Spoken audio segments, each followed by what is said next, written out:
Thank you. Be seated.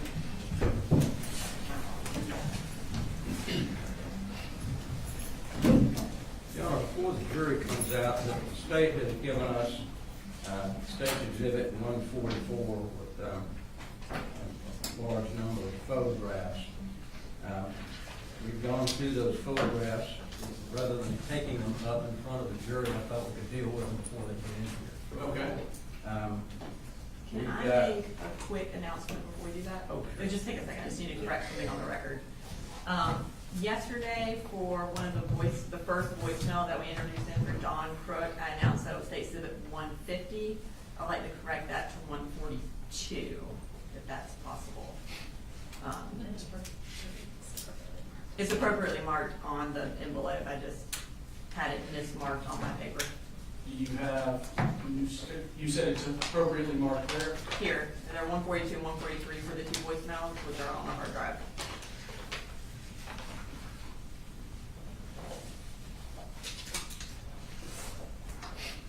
We were going to try to rearrange things, but that was going to be really difficult, so I just... So I have the first one that was played is 150. The second one is 143. Tell me what. 150 should be 142. Okay. All right. What were we saying, Mr. Barry? Sorry. Thank you, Honor. I don't know whether the state wants to look through these after I read these numbers out, see if they want to pull any of these or not. After seeing Mr. Berry's list last time, in anticipation of this, with the court's permission, we'll pull them up electronically. That just seems a lot more seamless if it's more than a couple. Can we just make a copy of your list? Would that be possible? Sure. Would you like a copy of it too, Your Honor? Yes, please. And these are about to be introduced? Is that right? Correct. I can do it over here if you want. Yeah. Yeah.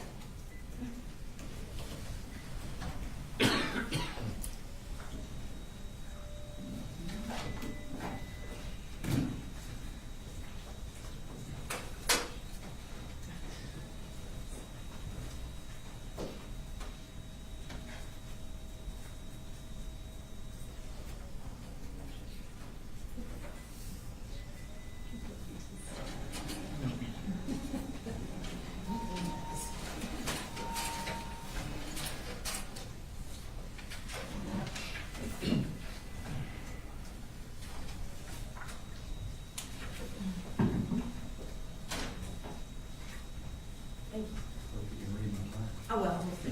I didn't do the top part of it. Is that what it is? Is that right? I know you. Yeah.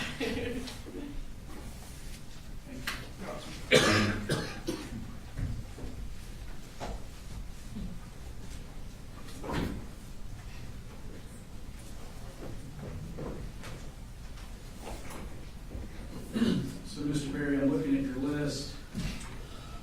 Next to certain groupings of numbers, it says okay. Does that mean there's no issue with those? Right. I was just making those notes myself. Okay. So there's an issue with 145.38. I'm asking you that's a question. Up to that, the first series of photographs are just of the interior of the home.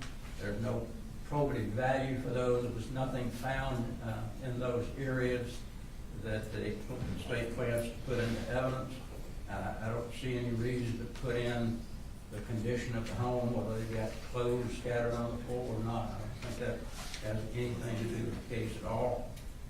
So anything that just shows a condition of each particular room, I don't think would have any probative value.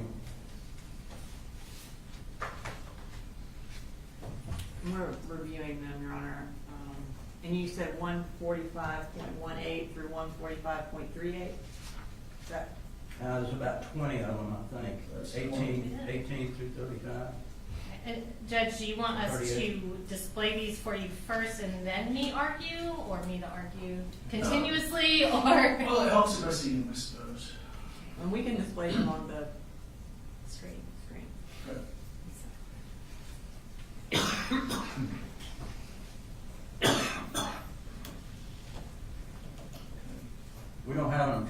to that one, Judge, All right. or that one. I think it's the first series is the ones that we have objections to. Anything dealing with Is there something before firearms 18 or before 18? Yes. 1 through 17. There's 1 through 17. You'll be relieved to hear.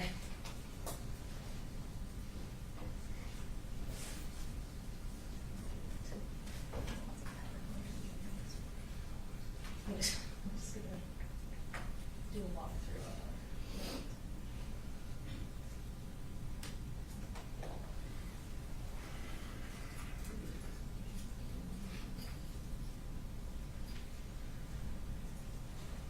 Do you just want me to go through the, or do you want?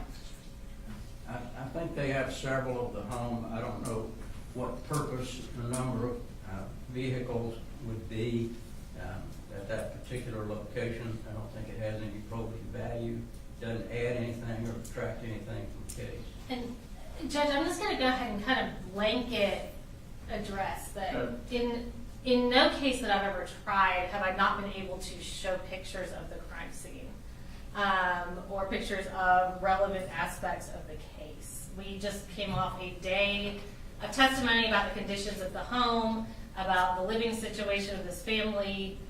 We have tailored down thousands and thousands and thousands of pictures down to about 140 through our previous witness. I think this one we have a similar amount, slightly less, I think.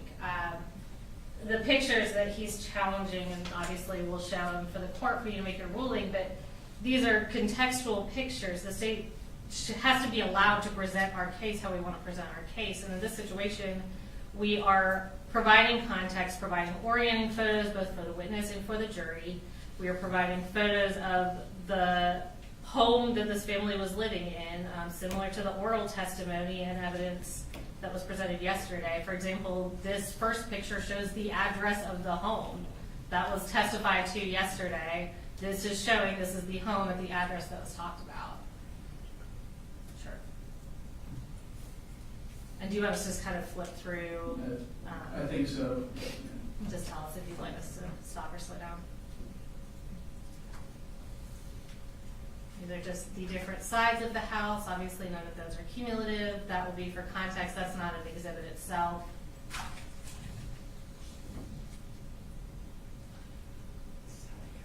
This is walking into the house. This is showing the area that Colin Gray came out of on the body cam that was seen yesterday that wasn't visible on camera. And Judge, it also helps the crime scene technician explain how she walks through the house, how she does her process. We want to avoid the jury asking questions about, well, why didn't they look in the kitchen? Why didn't they go through the garage? We have to be able to explain our investigation. And again, we've trimmed this down to essentially one picture to cover each area of the house unless and until there is something more relevant or more probative that we need to provide additional context to. And my argument, Judge, basically is you just don't take a whole lot of pictures unless it shows something of value. There's nothing of value that's shown from any of these photographs, the first series of photographs, other than the fact that there are things that are disarray. 17, of course, is one that we didn't have any objection to. Anything that shows any evidence that was found, we don't have an objection to. And Judge, there was no evidence found, and there's been no testimony about the condition of the house up to now that I know of. So trying to show the condition of the house, does that put his character into issue? and I think they're going a little bit too far. You don't have to have, if you want to show your case and what you found there, then show it. But why show dirty clothes laying over in the corner? That has nothing to do with anything.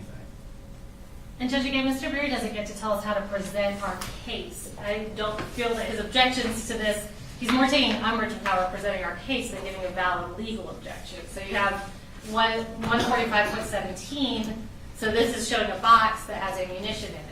We need to show the jury, where is that box in the room? What room is that? Where is that room in the house? Where is that room in relation to Colt's room? Where is that room in relation to the rest of the family? And we have provided a very narrowly tailored number of photos to show that. You keep scrolling. And how many are there? And certainly, Judge, we're not trying to tell the state how to try their case. They can try it any way they want to. What we're trying to say is, you gotta try the case according to the law. And if it doesn't fit, if there's things that shouldn't be going in, then why put them in? Keep scrolling. I'm just, I think that's the end of the ones he was objecting to in the first set. Is that correct, Mr. Berry? I'm sorry. I think that was the ones that you, so we got 17 through 37 are Correct. okay. So we'll hop down to 41. 41 is, No objection. 41 is what? 41, it says NP. Is that, what's NP stand for? Can you pull 41 back up again? we're looking for it.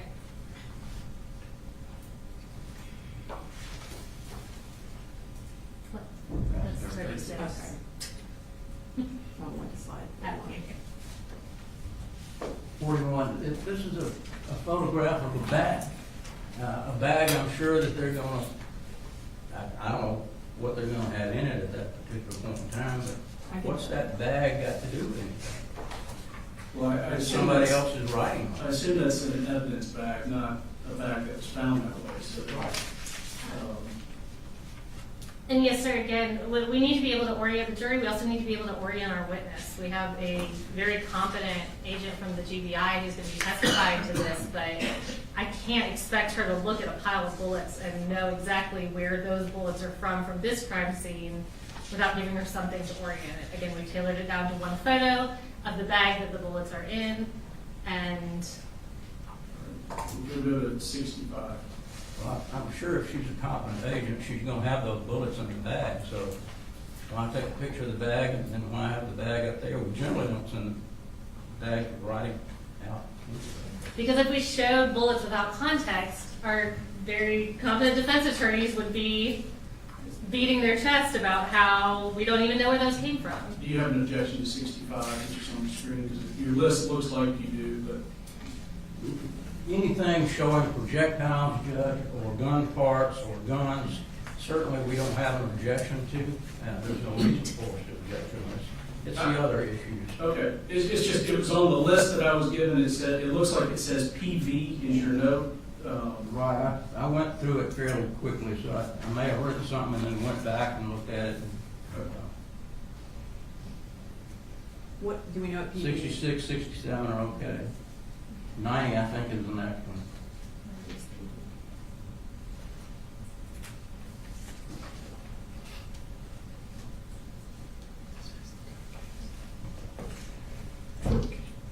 I just don't know what possible value that would have. It doesn't orient anybody to anything. Nothing was found there. Why? And Just the next 3 minutes.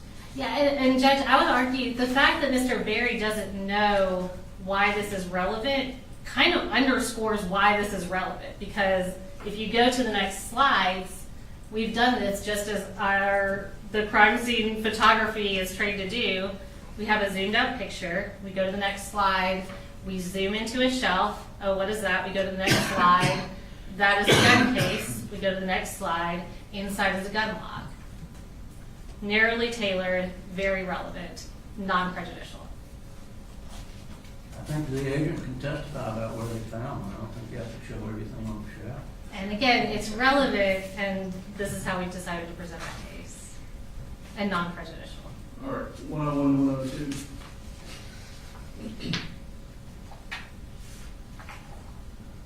This is 101, Your Honor.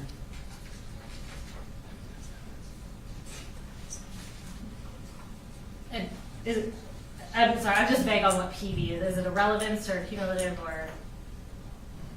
What does PV mean? It's a closet with clothes. I can't tell. I'm asking what your no PV means on your list, so we know what the objection is. Probity value. I'm sorry. That is helpful. I assumed, but I didn't want to assume. And the ones that I had NP, that's not null cross. That was no property value. Okay. And Judge, yeah, this is an orienting photo. It shows a room, it shows a closet with a gun sling on it. And it shows where that closet is located in the room, in the context of the room. And 107.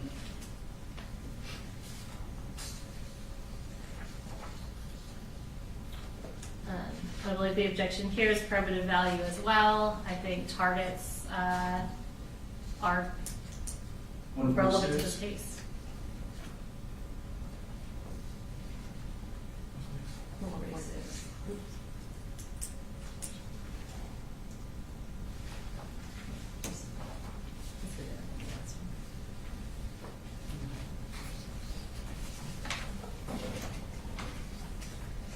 We only go to 116, I think. So we don't, Yeah, there's no 146, Judge. there's a 116, is that? Mr. Barry, what's the last one on your list? Is that 146? 146, 107, and 146. And we only go through, was it 114? 116. Okay. So, is there a 146 exhibit period? I assume there is. There is, I think it's physical evidence, but I'll confirm that. Okay. That is physical evidence. I think 146 is the third photo of what was on the wall. And I assume this big poster board, I haven't seen it yet, but I assume that's the same thing. I think it's duplicitous to have multiple photographs of the same thing. And Judge, Well, it's, certainly the photograph shows where it is in the house to some degree.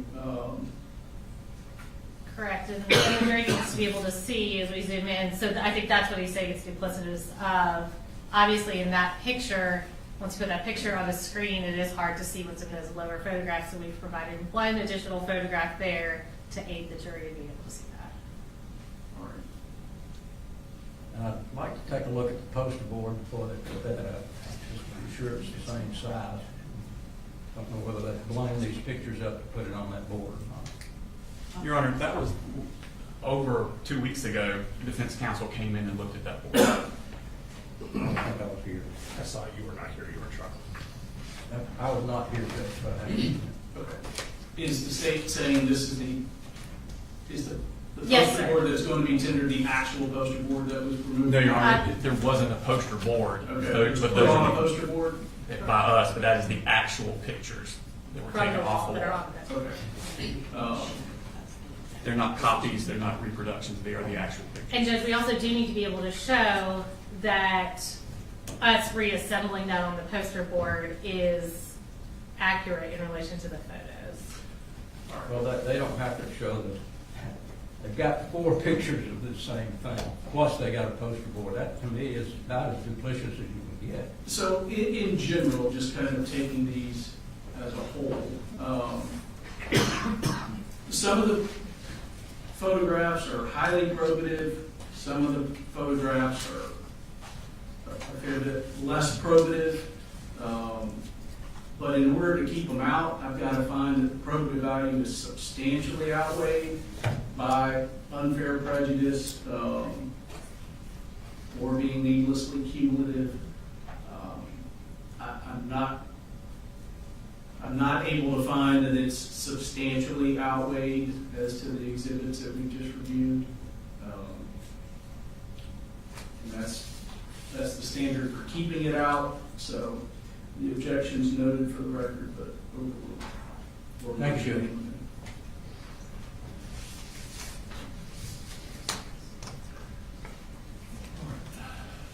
Brooks, if they're ready, if you'll bring the jury in.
Thank you.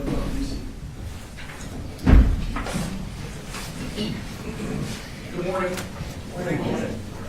Apologize for the delay when I took the bench, found out there was an evidentiary issue we needed to work through, so we did that, took a little time. But we're ready for the state to call its next witness. The state calls Special Agent Heather Lashley.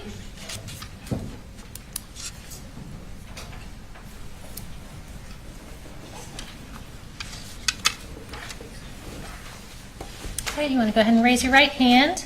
Do you swear or affirm any testimony you're about to give in the matter now pending before the court is the truth, the whole truth, and nothing but the truth, so help you God? I do. All right, you can have a seat. And if you want to go ahead and just introduce yourself to the jury and tell us where you're employed. Yes, ma'am. My name is Heather Lashley, and I'm a special agent with the Georgia Bureau of Investigation out of the Atlanta Regional Office. Okay. And how long have you been with the GBI? Just over 3 years. And what's your role in the Atlanta division of the GBI? I'm a special agent and crime scene specialist. Tell me a little bit more about what you do in your capacity as a crime scene specialist. So a crime scene specialist is essentially a special agent who is solely assigned to process crime scenes. So when we respond to various incidents, I'm not generally the one out doing interviews or things of that nature. My sole purpose is to process the crime scene. Okay. And so we met Daniela Stewart a couple days ago. Does your role kind of mirror what she does in other regions? Yes, ma'am. Okay. So in your capacity as a crime scene specialist and as a GBI agent, did you respond to Apalachee High School on September 4th of 2024? Yes, I did. And tell me about how you ended up becoming involved. So initially, I responded to Apalachee High School to provide crime scene assistance due to the nature of the scene. I knew it was going to be fairly complex. Once I arrived at the school, I was then reassigned to a different location for additional crime scene related. And tell me about where that location was that you got reassigned to. I was reassigned to 896 Harrison Mill Road in Bethlehem, Barrow County, Georgia. Okay. And whose residence was that? That was the Gray residence, so that was occupied by Colt Gray, Colin Gray, and 2 additional siblings. And what was your role going to be at that location? My role was to process the residence as a crime scene, so taking photographs, locating any items of evidence, collecting any evidence that I found there. And around when did you arrive at 896 Harrison Mill Road in Bethlehem? Approximately 2 p.m. on the same day, September 4th. All right. And give us kind of a general description of this residence at this property. So I would describe it as just a simple single-story home. There was a gravel driveway that led from the roadway to a carport on the north side of the house. It was a tan and color home with dark brown and color shutters, a front porch on the front of the house, an open front yard, pretty large backyard that was partially fenced in. Okay. And did you photograph the outside of the residence as well as the interior of the residence and anything relevant within the home? Yes, I did. Did you also do a sketch of the residence? Yes, ma'am. And how did you create that sketch? So I created the sketch using a software called Firearm, and that's the program that I routinely use to create my crime scene sketches. Okay, so is it an exactly to scale sketch of the home? No, it is not to scale. Okay, so as far as like, if we're looking at an architectural diagram, it's not 1/10 of an inch equals 1 foot or anything like that? Correct. It just shows the general layout of the residence. Okay, and is it a fair and accurate depiction of the layout of the residence that you photographed? Yes, it is. And so we're going to introduce that sketch at that time. Let me give you the physical copy. And this is stage 144. Is this the sketch that you did that day? Yes, it is. Okay. That's a fair and accurate copy of the sketch? Yes, ma'am. So Judge, we would tender State's Exhibit 144. Any objections? Suppose that's for demonstrative purposes only. All right, you agree it's demonstrative? I mean, indicative, but Not. I think that's something we can discuss later, Judge. it's admitted, it can be shown. All right, so we're going to pull that up on the screen. It's showing up in front and behind you. And can you just kind of talk us through the layout of the house? Yes, ma'am. So I entered the residence through a doorway that was in the carport / garage area. So upon entering through that doorway, I was located in the kitchen. There were 2 doorways on the kitchen, one that attached to a laundry room / bedroom area and one that connected to the living room. When you go into the living room, that's where the front door was located. There's also a hallway that led to the remainder of the house. There were 2 doors located on either side of the hallway that were a combination of bedrooms, a bathroom, and then just a general room. Okay. And you referenced that you took photographs of the residence both outside and inside. I'm going to show you a stack of photos that defense counsel has already gone through. You don't have to go through everyone if you don't feel like you need to. Have you previously reviewed those photos of the crime scene or of the scene? Yes, I have. Okay. And are they fair and accurate depictions of your photographs at that residence? Yes, ma'am. Judge, we would tender State's Exhibits 145.1 through 145.114. All right, any objections, Mr. Chairman? Previous objections, just ask for a standing objection. Yes, sir. Prior objections noted, overruled, 141.1 through 145.1 through 145 point, did you say 114? Yes, sir. Recommended. All right, so we're going to kind of go through these one at a time, and I'll just have you sort of talk me through what we're looking at. We will start with 145.1 and tell me what we see here. So this is just an overall photograph of the house. In this photo, I'm standing farther down the driveway, closer to the road, so you can see the address as well as the actual house in the background. Okay, and let me go ahead and ask you, we see, are those law enforcement vehicles and law enforcement officers, a few that we see in that picture? Yes, ma'am. Okay, so before you arrived, you said you got there about 2 p.m. Was this residence secured and maintained in the same condition as before law enforcement arrived? Yes, ma'am. Okay. So we'll go to 145.2. What do we see here? This is just another overall of the house. I've just moved a little farther up the driveway. Okay, and point 3. This is the north side of the house, showing the carport, part of the driveway, and part of the front and backyards. And point 4. This is the back of the house. Okay, with point 5. The front of the house. Okay, and would the driveway be to the left when we're looking at it that way? If you're facing the house, yes, the driveway is to the left. Okay. We'll go to the next slide. So the next few pictures we'll talk about are going into that carport and garage. Can you tell us what door appeared to be the door that people used coming and going from the house? So there was a doorway in the carport. As I said, that was the one I entered to go into the residence. That was the door that appeared to be routinely used to go in and out. Okay. So we'll go to the next slide, which is 145.6. This is an overall of that carport and garage area. Okay. Point 7. A closer up photo. At this point, I'm partially in the garage, and you can see the doorway there in the corner. Point 8. This is a close-up of the stairs and the doorway. And going in, was that the kitchen that we were looking into in that open door? Yes, ma'am. All right, so let's look at pictures of the kitchen. This is one of my overall photos of the kitchen. At this point, I'm standing in that open doorway. All right, and that was point 9, so we'll go to point 10. This is another overall of the kitchen. At this point, I've moved to a different corner of the room, and I'm making my way around the room taking photos. Okay. And point 11. Again, another overall. This is from that same corner, and I'm moving to my left, taking photos. All right, and with that door to the garage, oh, there we go, so point 12.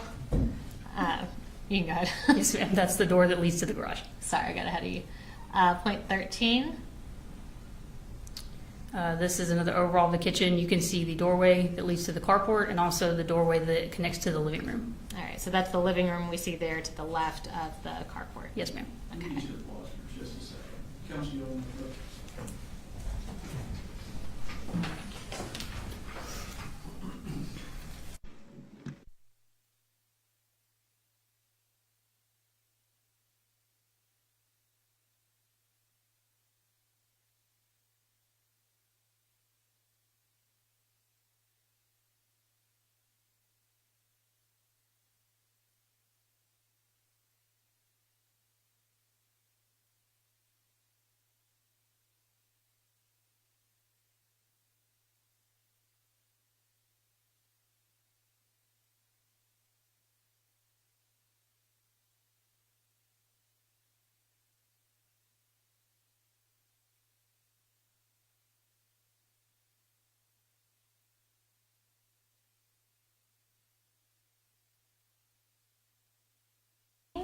What are we looking at here? This is an overall photo of the doorway that connected to the laundry room / bedroom. Okay, and where is that in relation to the garage? So that wall where the doorway to go to the carport was, this is that same wall. So this would be the north wall in the kitchen. Okay, and is that accurately reflected on the diagram? Yes, ma'am. All right, so let's go to the next one. This is point 15. This is one of my overall photos of that laundry room from the perspective of me standing in the doorway. Okay, and point 16. Another overall, at this point I've moved farther into the room and I'm facing back towards the doorway. Okay. And again, I kind of hit on this, but when you go through and photograph a house, do you first photograph it in the exact condition that you find it in before y'all manipulate things or go through anything? Yes, we do. Okay. So we'll go to point 17. This is a close-up of a plastic tote that was in that laundry room, and you can see some ammunition boxes in the tote. Okay. And point 18. This is just a closer-up photo of that ammunition box. All right, go to the next one. 19. This is a tactical style vest that was located in the laundry room. All right. And the next one. This is 20. This is an overall of an ammunition can that was also located in the laundry room. Okay. We'll go to 21. This is an overall of the contents of the box once I open the lid. All right, so this is that same box we saw in the previous picture, that green one? Yes, ma'am. Okay. And we'll go to 22. This is a close-up photo of some cartridges and cartridge cases that were loose in the bottom of the box. Okay. And did you have to do anything to unlock that box, or was it secured in any way that you weren't able to get into it initially? No, ma'am. It has a handle to keep it secure, but there's no actual physical lock on the box. Okay. We'll go to the next one. That was 22. This is 23. This is another photograph of some ammunition that was located in the laundry room, just within a plastic tote in that room. Okay. And the next one is point 24. A close-up photograph of that same ammunition. Okay. We'll go to the next slide. This is a close-up of the ammunition can that we showed a few photos ago. Okay, and that's point 25. So is that after y'all took that into evidence? Yes, ma'am. Okay, so we'll go to the next slide. Point 26. Again, this is the contents inside the box once I opened the lid. Okay, we'll go to point 27. These are all the boxes of ammunition that I removed from the box and laid out to photograph. All right, so all of these were contained within that green box? Yes, ma'am. Okay. And point 28. And this is after I removed the contents of those boxes, just showing how many cartridges were in each box. Okay. And the next slide. This is just a close-up of those cartridges showing their caliber. All right, that was point 29. And we'll go to the next one, 30. A close-up of one of the other boxes of ammunition, Okay. And the next one is point 31. and the contents inside that box. All right. And the next one is point 32. Close-up of a different box of ammunition. All right. And the next one, 33. And again, the contents that were inside that box. And we'll go to the next slide. A different ammunition box Okay, and that's point 34, and the contents of that box. and that is point 35. We'll go to the next slide. This is an overall of what remained in the can after I removed the boxes from it. Okay, and that's point 36. So these are not ones that you previously photographed, those are additional at the bottom of Correct. the These were box. just loose in the bottom of the box. Okay. And we'll go to the next slide, point 37. This is an overall of which cartridges were loose in the box. As you can see, I laid them out and I wrote beside each one the make, the caliber, and how many there were. Okay, and can you just kind of read out what, basically what you've got written there? Yes, ma'am. So I have 2 PMC 308 Winchester cartridges. I have 12 FC 45 auto handgun cartridges, 1 FC 40 caliber Smith & Wesson cartridge, 1 Spear 40 Smith & Wesson cartridge, and 1 Winchester 40 Smith & Wesson cartridge. Okay, thank you. And we'll go to the next slide. This is an overall of one of the evidence bags showing the barcode. Okay, and is that your writing on there? No, it is not. Okay. Is your handwriting better than that? I hope so. What is this? What's labeled on the bag? It says loose ammo from laundry room. And is that accurate as to where it was collected from? Yes, ma'am. Okay, that's point 38. And we'll go to the next one, point 39. And this was the contents that were inside that bag. Okay. We'll go to the next one. That's point 40. This is a head stamp of either a cartridge or a cartridge case. It's hard to tell in that photo. Okay. And we'll go to the next slide. Point 41. And overall of a difference evidence bag. Okay, and what's the writing on that say? It says ammo, secondary search, laundry room. Okay, and when we say secondary search, what's that in reference to? So generally a secondary search is what we do after we've done our initial search and marked any items of evidence that were readily visible. Once we've photographed, documented, and collected those, we will then do a secondary search in which we will move things that we may not have previously moved. And it's more of just a secondary sweep to make sure we didn't miss anything. Okay, and that's 41, and we'll go to the next slide. And these are the cartridges that were in that bag. Okay, and that's 42. Go to the next slide. And overall of a Remington ammunition box. That's 43. And the next slide. And the contents that were in that box. Okay, that's 44. And we'll go, before we go on through the house, I'm going to show you what's been marked as Case Exhibit 146. And can you identify what this is for the jury? And is this heavier than it looks as I walk this up here? Yes, it is heavy. Okay. This is the ammunition box that was collected from the laundry room.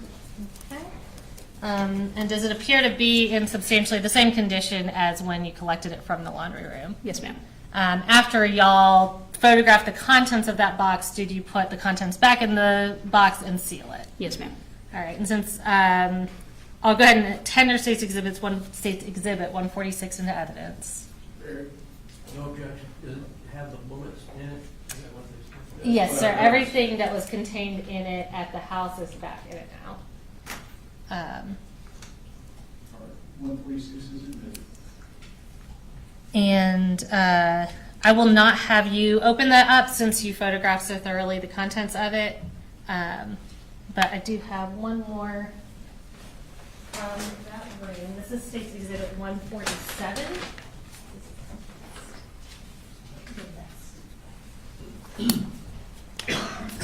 And can you identify what this is for the jury? This is the tactical vest that's been packaged, that was located in the laundry room. Okay. And is that bag and sealed everything in substantially the same condition as when y'all placed it into evidence? Yes, ma'am. All right, and I'm going to have you open that up and show that to the jury. And Judge, we would tender State's Exhibit 147. Fair. All right, 147 is admitted.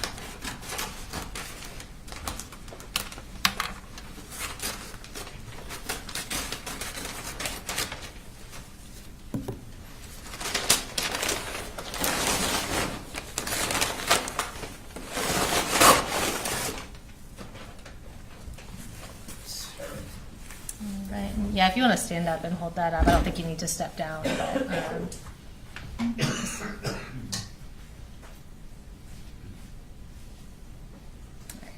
thank you. All right. Do you want me to put it back in the bag? And yeah, sure. Whatever's easiest. If you need me to get it out of your way, let me know.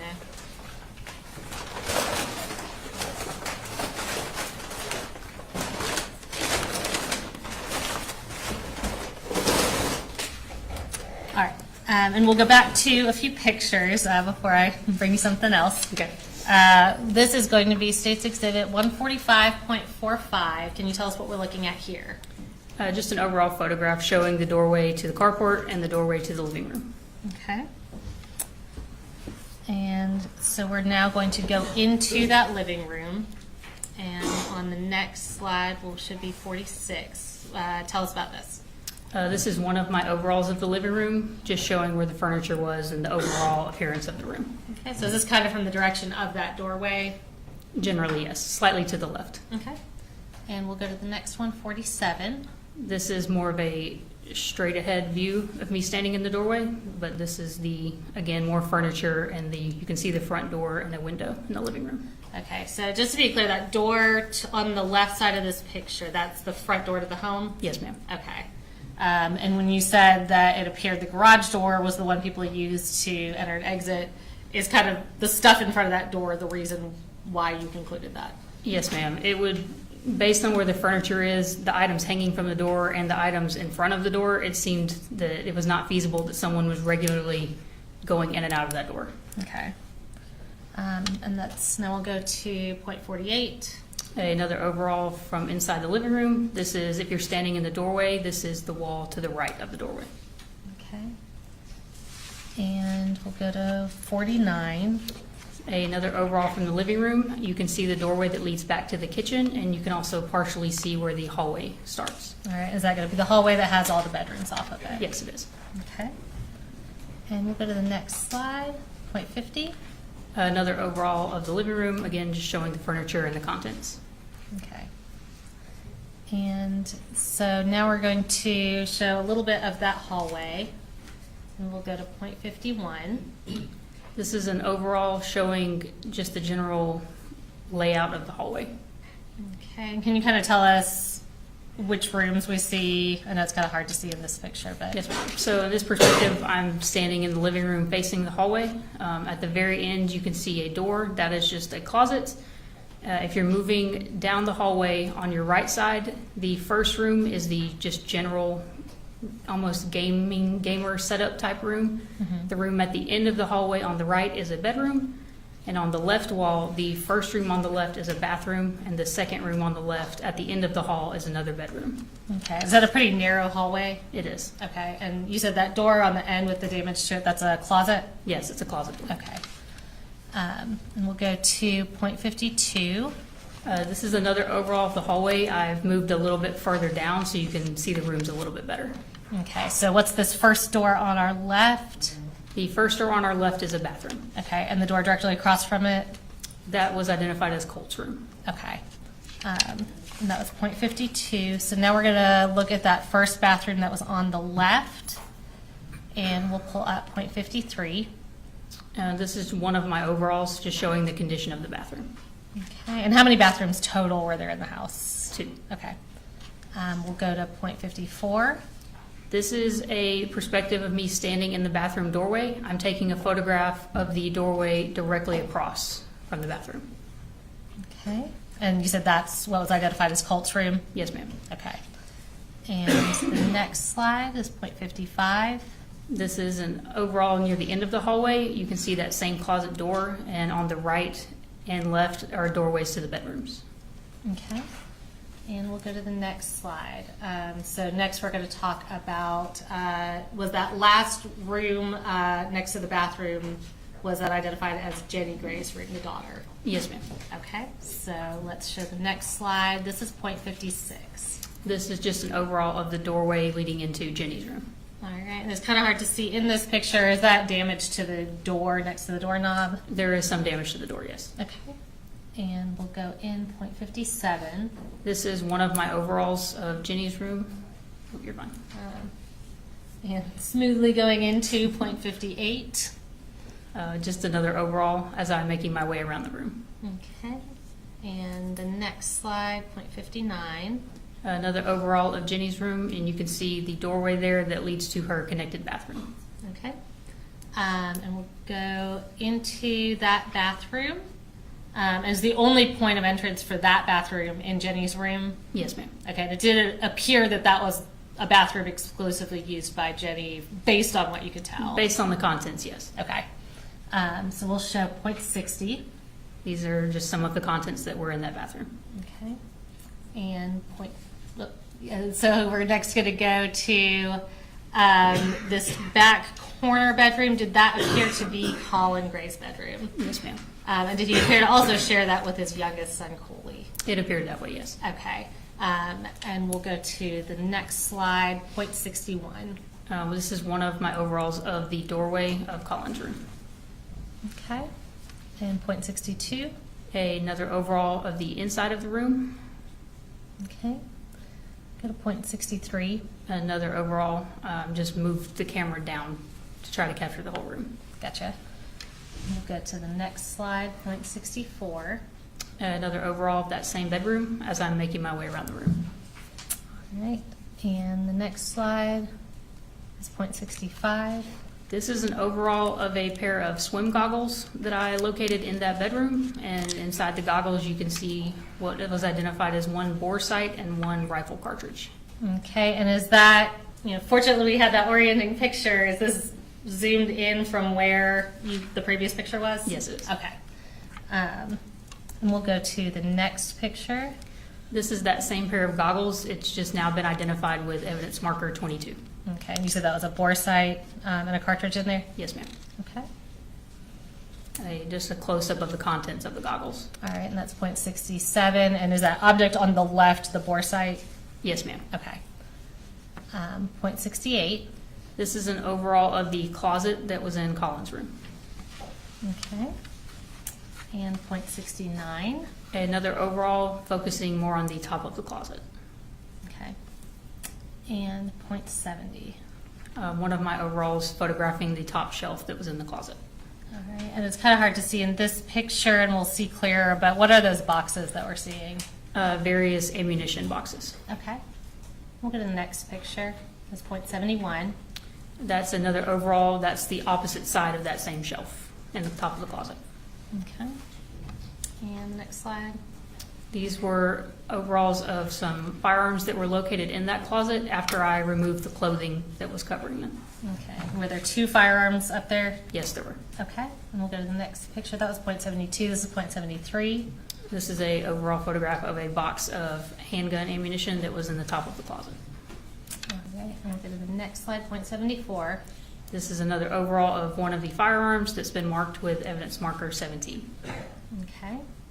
And .75. This was a pile of magazines that were located in the top of the closet that have been marked with evidence marker 19.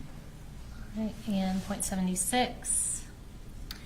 This is an overall of the closet, still with all the clothing on top of the contents of the closet. Okay, so is this kind of on the left side of the closet? Yes, ma'am. If If you're you're facing the looking at closet, it. it would be more to the left. Okay. .76, and we'll go to the next one, .77. This is the same boxes of ammunition that have been marked with evidence marker 16, and this photo, the clothing has been moved from on top of them. Okay, and next, .78. This is a close-up photo of all the boxes of ammunition that I retrieved from the top of the closet. Okay, and I'll go ahead and ask, was that closet locked or secured in any way that y'all weren't able to get into it? No, ma'am, the closet door was open when I got there. Okay. So that's .78. We'll go to .79. What do we see here? A close-up photo of the .40 caliber Smith & Wesson ammunition box. Okay. And .80. This was the contents inside that box.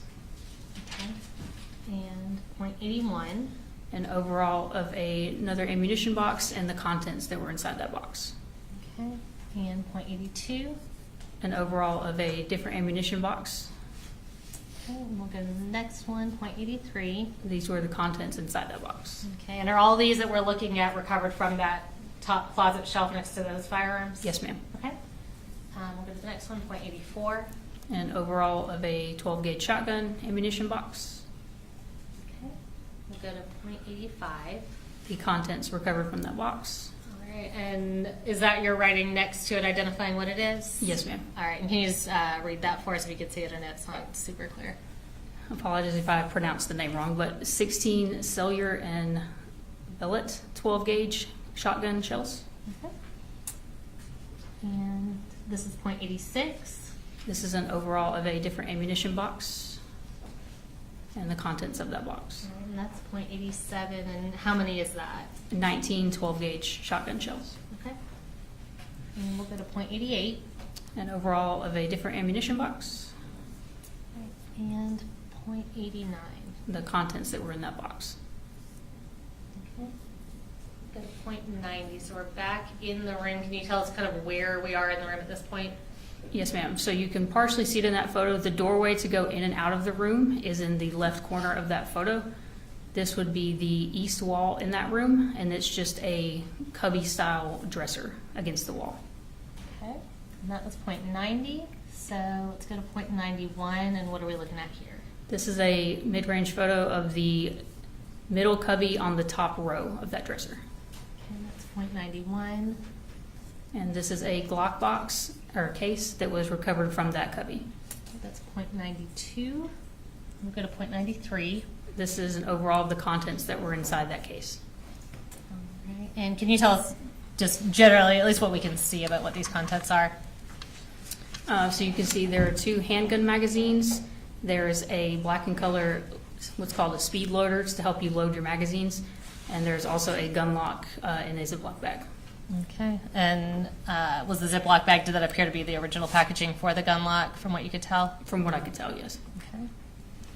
And that's .93. So we'll go to the next one now. And before we go to the next one, I'll introduce a couple physical things. I do want to ask you, those firearms at the top of the closet, what were those 2 firearms? One of them was a shotgun and the other was a rifle. Okay. Was it like an AR style rifle? Yes, ma'am. I believe it was a AM-15 was the official brand of it. Okay. And I'm going to show you what's been marked as State Exhibit 148.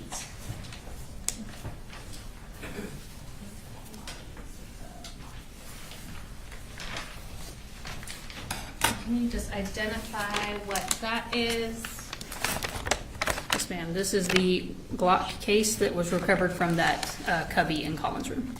All right. And does it appear to be in the same condition as when y'all took it into evidence?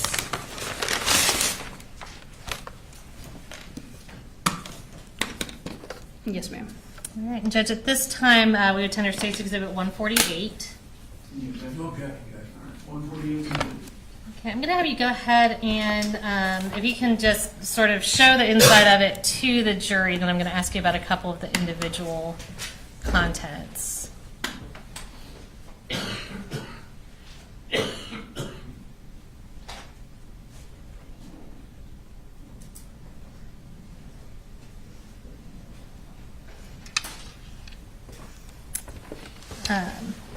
So if you could pull out the gun lock in there and hold that up, is that a pretty basic gun lock? Yes, ma'am. Okay. And what's that paper that's inside with it? Have you reviewed that? I have, yes, ma'am.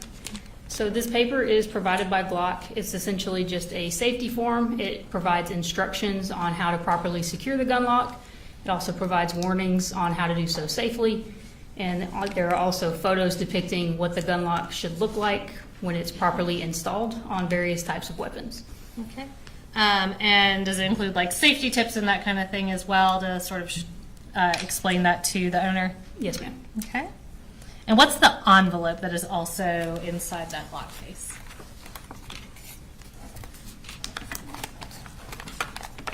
All right. So this envelope contains just Glock's safety pamphlet provided by Glock, as well as a just general user manual for a Glock handgun. Has that envelope been opened? No, ma'am, it doesn't appear so. Okay. I'll give you a second to consolidate that.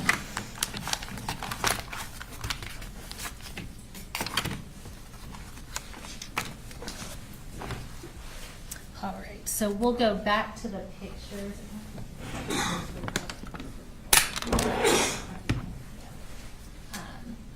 So we're talking about what you previously identified as Colt's room now. So this is that room that's directly across from the bathroom? Correct. Okay, and this is State's 145.94. Tell us what we're looking at here and from where. This is one of my overalls of Colt's room. In this perspective, I'm standing in the doorway and I'm facing generally the west wall. Okay. And we will go to, is that a like computer screen right there that we see? Yes, ma'am. There's a desk with a computer monitor, some video game equipment, and just some other assorted items on the desk. Okay, and that's, so we see that a little clear in States 145.95. Yes, ma'am. Just another overall showing the desk and the chair and some contents that were in the floor. All right, and is that still kind of from the doorway? Yes, ma'am. Okay, so this is a pretty small room. Yes, ma'am. It's not very big. Okay. So this is 145.96. Tell us what we see here. This is an overall photograph of the west wall. You can partially see the desk, and you can also see some things affixed to the wall. Okay, and you say some things affixed to the wall, so we see what's right in front of us. We'll obviously be coming back to that. Was there really anything on the walls other than what we see in this picture, that skull and these items on the back wall? There was one shelf mounted to the east wall, which is the wall where the doorway was located, but the only thing on the shelf was an empty shoebox, some loose papers, some push pins, nothing of relevance. Okay. So we'll go to 145.97. Another overall, just making my way around the room. This would be partially the south wall and part of the west wall. Okay, and is that door right there, is that the door to the room or a closet door? That is a closet door. Okay, so that's 0.97. We'll go to the next one, 0.98. Another overall, just a little bit lower photograph. You can see some more video game equipment and some assorted items in the chair and on the floor. Okay, and we'll go to 0.99. An overall facing downward, and you can see the broken computer and some tools on the floor. Okay. And again, was this all the same condition as when law enforcement came into the house? Yes, ma'am. Okay, so this is 145.100. This is a photograph of a wire shelf that was in the room for some notebooks on the top shelf. Okay, so we'll go to 0.101. This is an overall of the closet that was in Colt's room. Okay, so we'll go to 0.102. Just another view of the closet. Okay, and is this door on our left side, is that the entrance to the room? Yes, it is. Okay. And this is 0.103. This is an overall of a black and color rifle sling and a tan soft rifle case that were located in that closet. They were both folded over the bar that's used to hang clothing from. Okay, and I'm going to go ahead and provide to you State 149.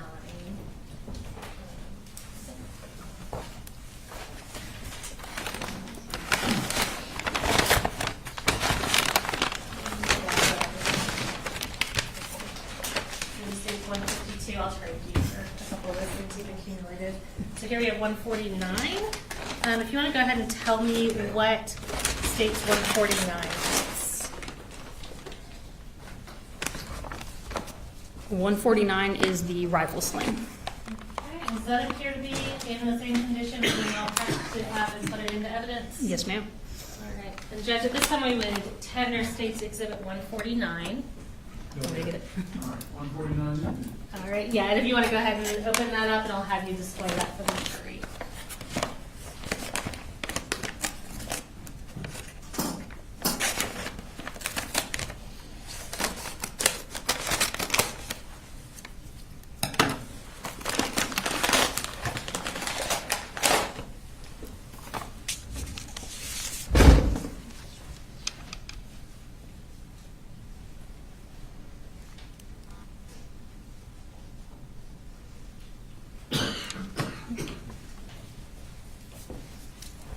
And so that is the rifle sling. Can you identify for us what State's Exhibit 150 is?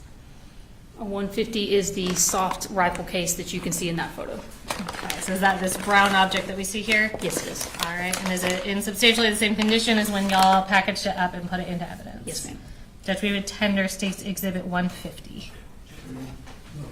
All right, 150. All right, I'm going to have you do your best to get that open and pull it out and display it for the jury.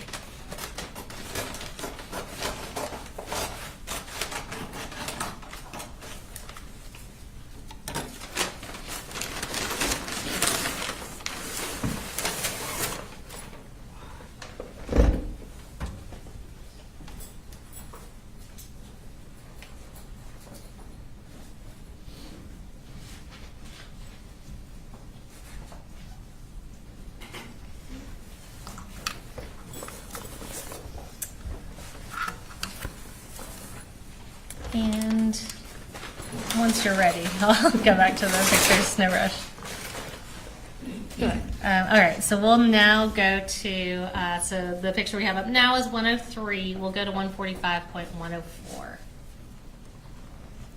This is a close-up of the rifle sling. It has been marked as evidence marker 7. And that's the rifle sling you just displayed for the jury? Yes, ma'am. Okay, and we'll go to the next picture, 105.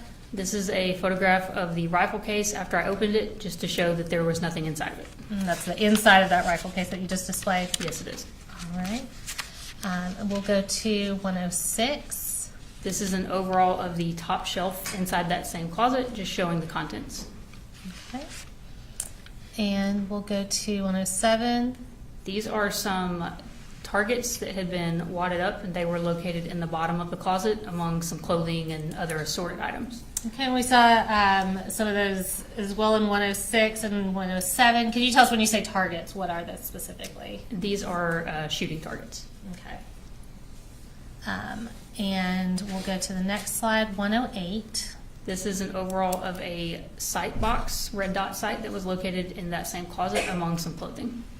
Okay, we'll go to the next slide, 109. This is a close-up photo of the box showing the brand information and a photograph of the site. Okay, and we'll leave that up, and I'll go ahead and show you what's been marked as State's Exhibit 151.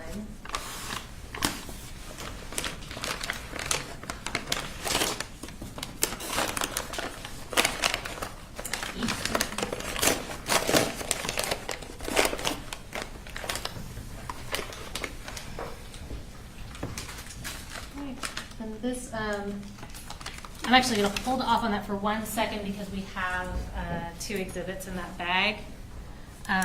So you go to 110.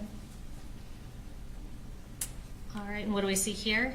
Some additional shooting targets that were located in that closet, and you can see some are unused, but some are used. Okay, and the next one, 111. This is a close-up of a target that had already been used. Okay, and we'll go to the next one, 112. These were 2 additional targets that were used that were located in that closet. Okay, and we'll go next, 113. This is a photograph of a shotgun shell as well as another gun lock that were located in the bottom of that closet. Okay, and 114. This is a close-up photo of just the gun lock. Okay, and so I'll go ahead and.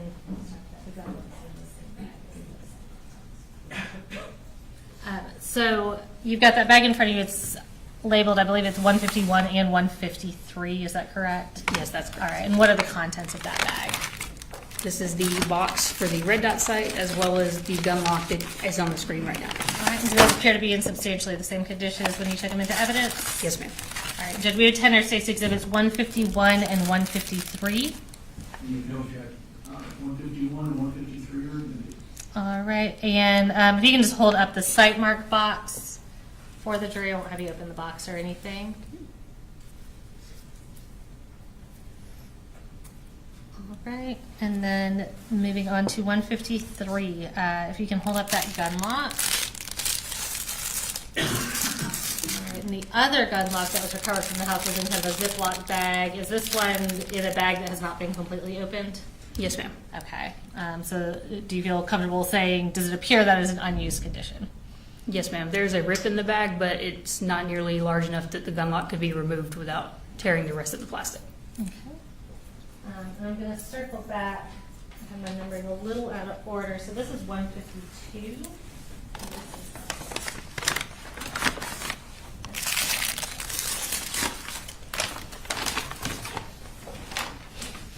And I think this has kind of a combination of things in that bag. Can you identify what that bag is? This bag contains 1 shotgun shell found in the subject's closet, evidence marker 15, and evidence marker 22. Okay. And those appear to be in substantially the same condition as when you took them into evidence. Yes, they do. All right, Judge, we would tender State's Exhibit 152. You can check. No. All right, and I think you have I'm sorry, you have a couple individual bags within there. Can you just tell us what each of those are? Yes, ma'am. So each of the items that I just read off are packaged individually within their own coin envelope, and each coin envelope is then in this bag. Okay. So will you just identify each one really quick? Yes, ma'am. So each of these envelopes contain a shotgun shell. One was recovered from evidence marker 15, and one was recovered from Colt's closet. Each of these items are the 2 items that were previously observed in the swim goggles. One is the cartridge, and one is the bore sight. Okay. So, and just order-wise, because I bounced around a little bit. So the bore sight, a couple of the shells were from Colin's room, and then another shell was from Colt's room. Yes, ma'am. Okay. And just to kind of clear up something that the jury may notice, was there a bed in the room that we're referring to as Colt's room? Was there a bed? Yes. I'm sorry. No, there was not. And what is your understanding of where Colt would actually sleep? It was my understanding that Colt was sleeping in the laundry room that also was serving as a bedroom. Okay. And at this point, we can go on to the next slide. So this is State's Exhibit 145.96. We're just going to kind of use this for reference. Tell me about what we're looking at here. We are looking at the west wall in Colt's room. You can see the same desk that we discussed earlier, as well as a series of photographs and articles that were affixed to his wall. Okay. Okay,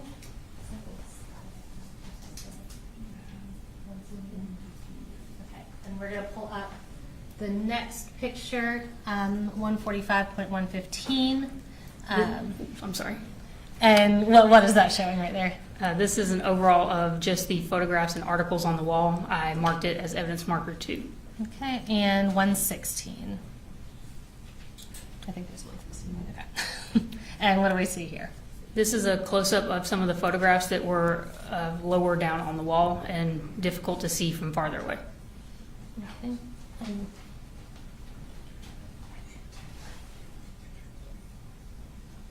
Okay. And Judge, Mr. Smith pointed out that I have a numbering error. So I tendered 145 through 114. There's 116 photos. So I would tender State's Exhibits 145.115 and 116 at this time. They were previously reviewed and discussed with defense counsel. I just had my number wrong. So 145, 115, and 145, 116? Yes, sir. I just, in my aggregate numbering, left those out. Same objection that we made earlier. All right, so overruling the objection, 145, 115, and 116 for admitted. Thank you. All right, so I want to talk about. I want to talk about what we're looking at here. Did you collect these photos and news articles on the wall into evidence? Yes, I did. Okay. And were those affixed directly to the wall? Yes, ma'am. They were affixed to the wall using push pins. Okay. And in preparation for your testimony, did you use those, what was collected into evidence, the originals that were collected into evidence, and reassemble them on what's been marked as State's Exhibit 154? Yes, I did. Okay. And did you do that on a poster board? Yes, ma'am. Okay. Just kind of in place of a wall? Yes. Okay. And did you use your crime scene photographs as reference to make sure that the way you affixed it was as close as possible to exactly how it was affixed in size and order on that wall? Yes, I did. All right. And Jed, at this time, have you reviewed today State's 154 to make sure it's in the same condition as when you assembled that? Yes, I have.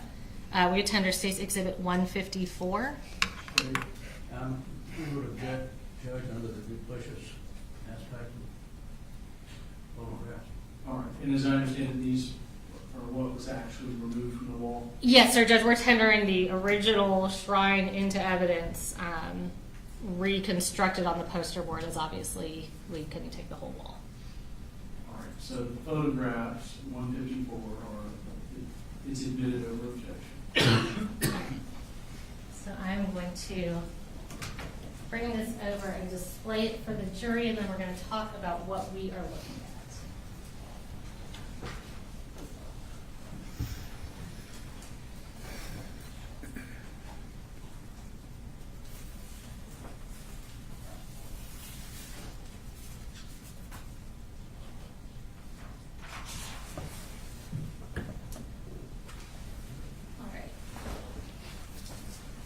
So, Special Agent Lashley, can you start by telling me the approximate size of this shrine? The approximate height of it was approximately 4 feet 4 inches. Okay. And let's talk about what we're looking at. Are you familiar with, are all the photos in this all of the same person? They appear to be, yes. And are all the news articles here related to that same person? Yes, ma'am. Specifically, I'm looking at a photo kind of down on the bottom right corner, and you can see it in the photo in front of you as well. That tactical vest that this individual is wearing, is that a similar vest to the one that you recovered from the laundry room? Yes, ma'am. Obviously, the color is different, but the style is generally the same. Okay. And who is this individual? This individual is Nicholas Cruz. And what is the significance of Nicholas Cruz? Nicholas Cruz perpetrated a mass shooting event at Parkland High School in Florida on February 14th of 2018. During that incident, there were 17 people killed, including teachers and students. Okay. Were there also several injured as well? Yes, sir. In collecting the evidence, did you review that are all these news articles related to that shooting Yes, they are. at Parkland High School? Correct. And you testified, again, I know we saw the pictures, but in orienting to Colt's room, where was this shrine? So if you were standing in the doorway of Colt's room, this shrine would have been on the wall across from the doorway. The doorway was on the east wall, this shrine was on the west wall.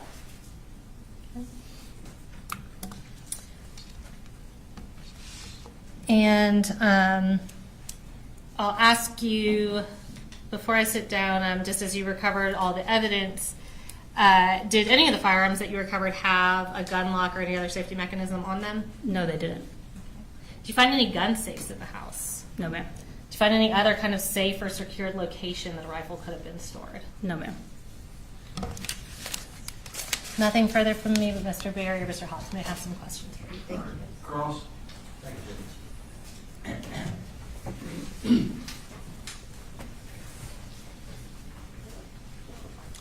Good morning, Agent. Good morning, sir. Were you given any information before you went to the home to do your search? Can you be more specific? What type of well, information?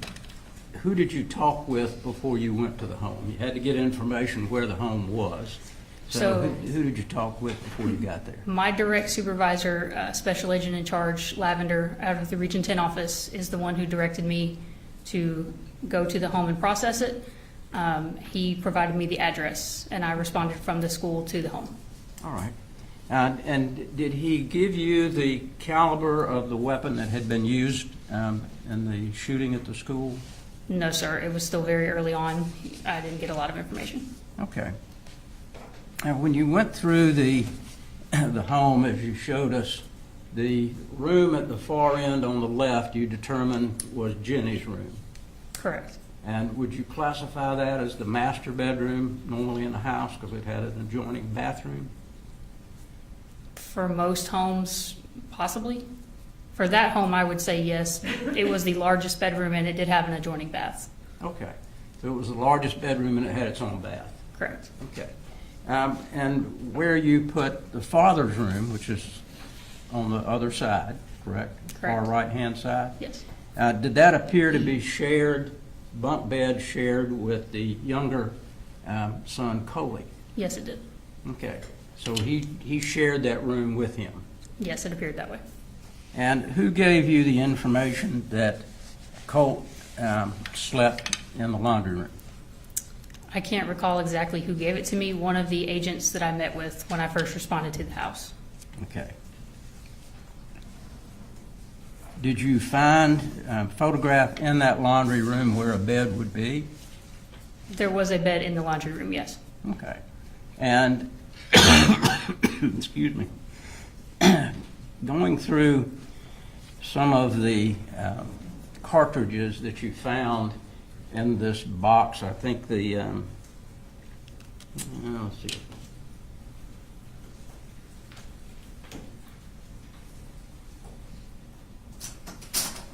appears to be a military-type box. At least it was when I was in the military. Is that what you would call it? Yes, sir. It's used by law enforcement and military commonly. Okay. Just for the record, what exhibit number is that? And this is 146. And you went through that box and told us all the ammunition. Did you find any weapons in the house that matched the cartridges that you found? I found a shotgun in the house as well as multiple boxes of shotgun shells, so yes, those would match. And I also found multiple different calibers of rifle ammunition. The rifle on the top of the closet, I'm not positive which caliber it would be, so I can't confirm or deny that. Okay. Well, you told us that you found 2 308s, correct? Boxes or just cartridges? In the box that I just showed you. Yes, I think found you- several 308s. Okay. 12.45 caliber. Yes. And Smith & Wesson, different makes, but 4 Smith & Wesson type bullets.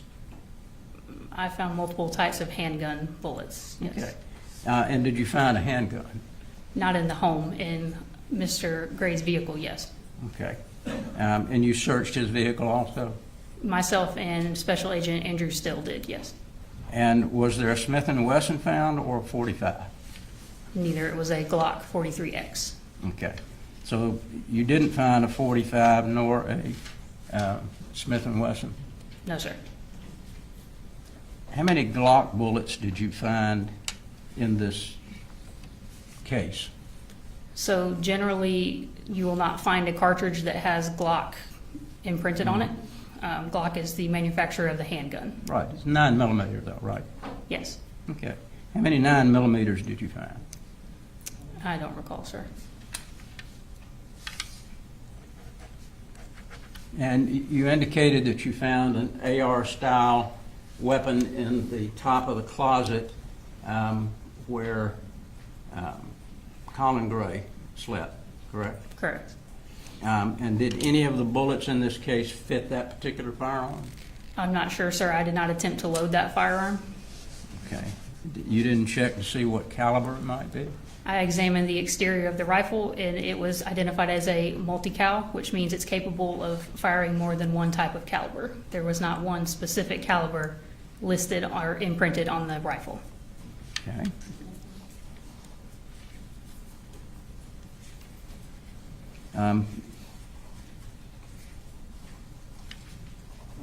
And the 208s, what are they?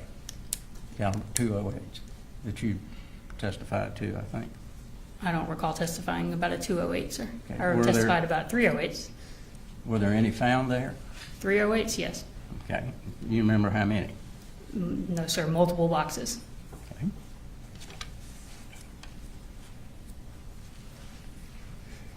Now, the photographs that we see here, these are not cut out of a newspaper, correct? I'm not sure where they originated from, sir. Okay. Don't they look like they were printed on a printer? Potentially, yes. Is that correct? They could appear that way. Again, I'm not sure where they originated from. Okay.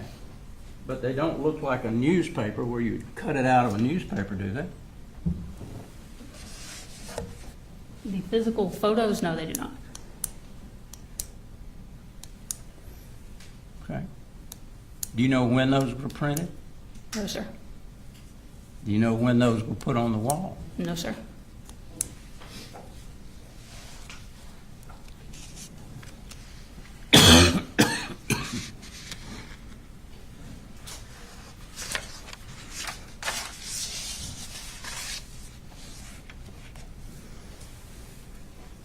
The site mark box that you saw, did anyone give you any information that there was corresponding site mark on the weapon that was used at the school?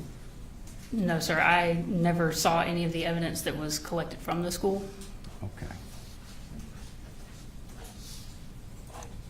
So primarily your duties was to go there and photograph everything pretty much that you saw. That'd be fair to say. My role as a crime scene specialist is to photograph the crime scene in its entirety. So that includes the outside and inside overalls. And if I see something of evidentiary value, then yes, additional mid-range and close-up photographs of that item. Okay. And do you sometimes get impressions about what you see? What do you mean, sir? I mean, if you see, for instance, the computer that was sitting on the floor in what was called Colt's room, the computer looked like it had been taken apart. Is that what it looked like to you? Yes. Okay. Components were on the floor. Yes. You don't know when that may have been done either, right? I'm not sure. Could you tell by what was taken apart on the computer why it may have been taken apart? No, sir. I'm not a computer expert. I would have no idea of the inner workings of a hard drive. Did anyone collect that computer to your knowledge? I collected it and turned it over to the GBI's digital forensic investigators. Okay, and which agent did you turn it over to? Danielle Murphy. All right. Thank you, ma'am. Any redirect? No, sir. All right. Thank you, ma'am. You're free to go.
So, ladies and gentlemen, we are going to take a recess now.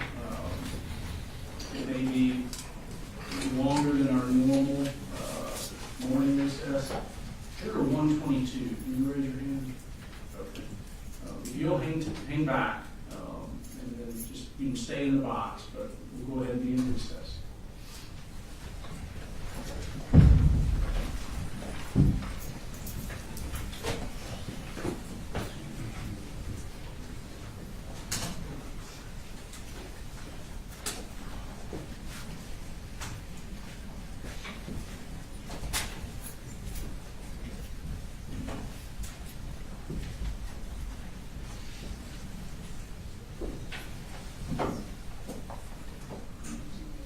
Good morning. My bailiff has informed me that you mentioned to a bailiff that you knew someone at Mike's gun room. Is that right? That's correct. And I believe yesterday some certified business records were tendered from Mike's gun room. I don't think we've gone through them, but they were admitted into evidence yesterday. Correct. So can you tell me, just tell me when it came to your attention that maybe you know somebody involved? Yesterday. When that was tendered? Yes, Okay. Can you tell me who you know at Mike's gun room? The owner of Mike's gun room? And what is the nature of your relationship with him? I've shot there quite a bit, just, chatting with him and stuff. Okay. It also has a gun range? Did you say you've shot there? I said shot. Shot, sorry. Yes, sir. Okay. Ballpark, how many times you been in there? In the past couple of years, probably about 5, but before that, we used to have an office where I worked in Winder, and I probably went in there 15 or 20. Okay. Have you ever been to dinner with him? No, Ever been to lunch with him? no, sir. Has he ever been to your house? No, sir. You ever been to his house? No, sir. You ever done anything social with him other than encountering him in his shop? Just chatting with him in the shop, that's it. Okay. For me, I'll let state, do you have any questions? I have no question. All right, defense? Just one. Good morning. Just the fact that you have shot there before, you don't believe that's going to No, no. impact you really in any way in the case? No, I just brought it up because of having shot there. Right, we appreciate that. Thank you very much. Okay. So I'll address it further with the jurors, with the attorneys, and let you go take your recess. Just understand in general, don't talk to the jurors about knowing Mike at gun, and I don't know if he's testifying or not. Right. I But don't either, that's what yeah, but just don't discuss the fact that you have been in there, shopped with him, anything like that with the other jurors, okay? Yes, sir. All right. Take your recess, sir.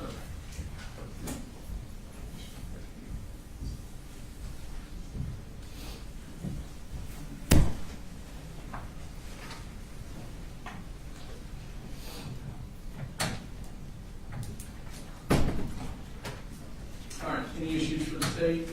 No, Your Honor, well, we're not calling anyone from Mike Gunnery. This is a business record, just like we're putting in business records from Amazon where everybody shops. Anything from the defense? No, Your Honor, the court asked most of the questions that I would have, so I don't think you're going to issue. Very good, we'll be in recess, call it 10:45.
We're wondering what he did, but I'm not sure what he did today.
and we got him moving. All right, y'all ready for the jury? Yes, Your Honor. All right, bring them in.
One.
You guys don't have to stand me. Been sitting all morning, Your Honor. You know, as soon as we sit down, they're gonna come out.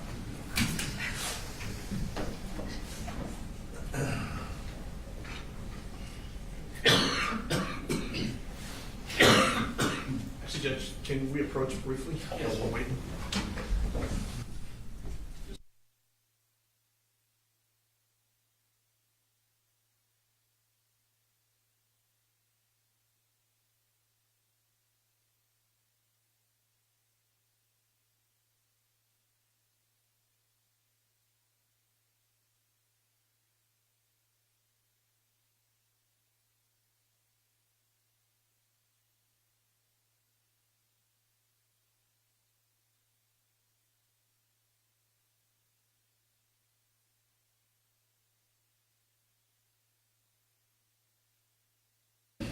Is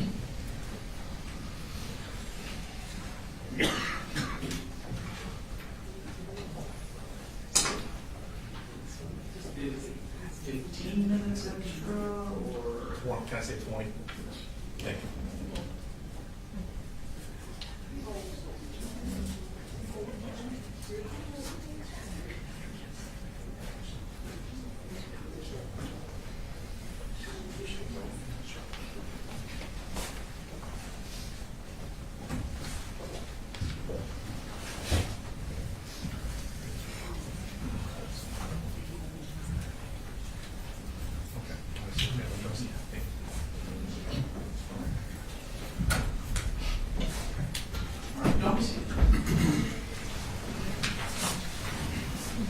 So, ladies and gentlemen, we sort of have this standard format where we take a good morning break, lunch break, and then a mid-afternoon break. Is that format? Or if it's not working for you and you need more breaks, raise your hand. Good. All right, thank you. State calls next word. You're on state called Juror Amos.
If you'll actually pull that so you can speak into it, that'd be great. Okay. Thank you. If you could introduce yourself to the jury, please.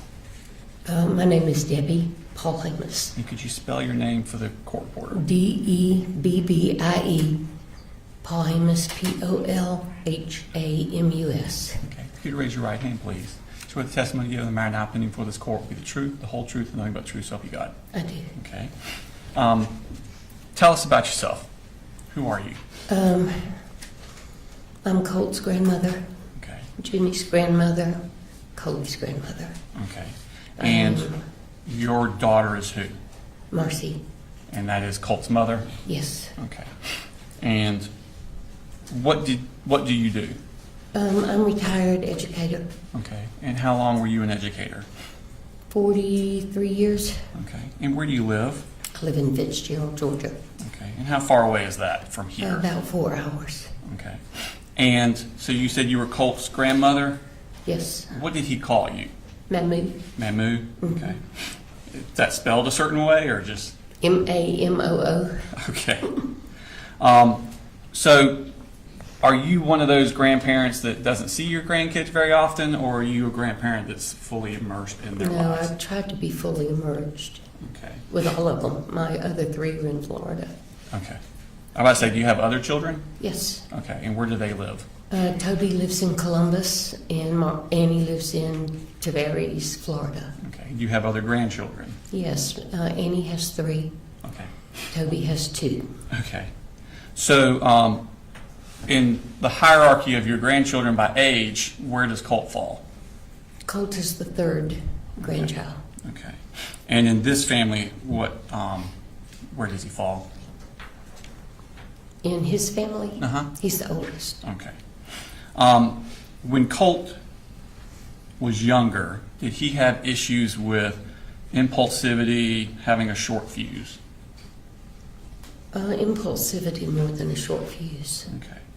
Do you remember talking to a GBI agent by the name of Agent Maddox back in believe that was September of 2024. I guess. I mean, I talked to a lot of them. Okay. I don't remember all their names. And this would have been shortly after the shooting that had happened? Yeah. Yeah, that was when most of the conversations took place. Okay. And do you remember telling her that about Colt that he's always been very impulsive, short fuse, even as a younger child? Judge, I think he's leading, it's his witness. I don't know if he needs to refresh her memory, but at this point, he's leading witness. Your Honor, I asked her about an issue regarding Colt. She gave a different answer than she had in a previous statement, an inconsistent statement. I then talked to her about that inconsistent statement, got the reference for it, and then asked her if that was what she said in the statement. She confirmed that is what she said in the statement. It wasn't a leading question. I didn't say, didn't you say this? I said, did you say this? And she confirmed that she did. Mr. Barron? I think that's an improper way to do it, but All right. For that specific question, I'll overrule the objection. So where did Colt, where was he living when he was a young child? Where did he grow up?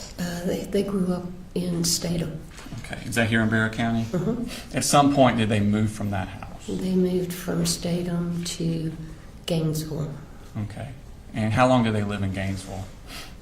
2.5, 3 months. Okay. And where did they move from Gainesville? And then they moved to Cumming. Okay. And how long did they stay in Cumming? They were in Cumming a couple of months. Okay. And did something happen in Cumming that you thought that they needed to go somewhere else? Well, they had moved 3 times and they were getting evicted. Okay. And I told Marcy that I thought they should just think about moving to Fitzgerald, getting out of the hustle and bustle of the city, get a break. They could live in my mom's house. I was about to ask, was there an opportunity for living arrangements in Fitzgerald? Yeah, my mom had died recently, and her house was still fully furnished, dishes, everything. And I told her, I said, y'all talk about it, but it's there, and you're welcome to it. Okay. And at some point, did they actually move down to that Yeah. house? Mhm. Okay. And was that in March of 2020? Mm-hmm. Okay. How far is that from your house, that house? About a half mile. Okay. And did they start school there? Yes. Okay. And 2020, of course, that was the COVID year. Mm-hmm. Tell me about the situation with schooling and how that worked. Well, they went to school for less than a week. Okay. And so what I did was I let Colt and Jenny come to my house, and I did school with them. Okay. And then we finally got them computers, Okay. laptops that they could use. I wasn't familiar with how to use them, but they seemed to know what to do because I retired before all that. Okay. But Well, let me ask you a question. Okay. I had children in school in Barrow County at that time. In Barrow County, March of 2020, they just stopped school. They weren't doing the digital learning. It was Yeah. just school ended early. Is that what happened in Fitzgerald County? no, they were still doing school. They did some digital. Mostly it was educational packets. Uh-huh. The teachers would do packets of work for the grade levels. Okay. And you could go by the office and pick up their packets and bring Okay. them home. And they had library books that the kids could pick up and take. I could pick up and take. I was about to say, Yeah. did you do that? Yeah. Mhm. Okay. And so they did those at my house. Okay. Mhm. Now, in September of 2021, we got a new school year. Mhm. Where does Colt go to school that year? Colt was in the 5th grade, and he went to the elementary school, In 2021, when you went to 6th grade, where did he go? the middle school. Okay. And we've had some testimony about Colt doing a search on a computer. Were you aware of that? I was not for a good while. Okay. Marcy didn't share a lot of those things with me, Okay. and Coley was working all the time. Okay. But At I some did- point, did you become aware? yeah, I did. I did not know about the search for abuse, but I did know about the search to how to kill your dad. Okay. And about how long after that happened did Marcy tell you about that? I think it was a couple of months. Okay. So probably still within 2021? Okay. Now, at some point, did defects come into play with the family? Yes. And who was it that initiated that? Well, I went to the school to meet with the counselor, Sujette Giddens now, and I discussed with her my concerns about things that were happening with Colt and his mother at home, and that I wanted her to be aware that we were going to call defects. Okay. And she said that they were going to call, and I said, well, I'd rather you wait and let us call because I think it would make a bigger impression on her if we did it. But then I found out she'd already called them, and then she called them again after we called them. Okay, so you also called defects? Okay. I didn't. My other daughter did. Okay. I couldn't pick up the phone, and I couldn't do it. Okay. So she did. I asked her if she would call them, and she Okay. did. So she did it at your direction? Okay. At some point, do the family leave your mother's house and move away? They did. They left in. I'm not sure. I want to say it was January, but it might have been. No, let me think.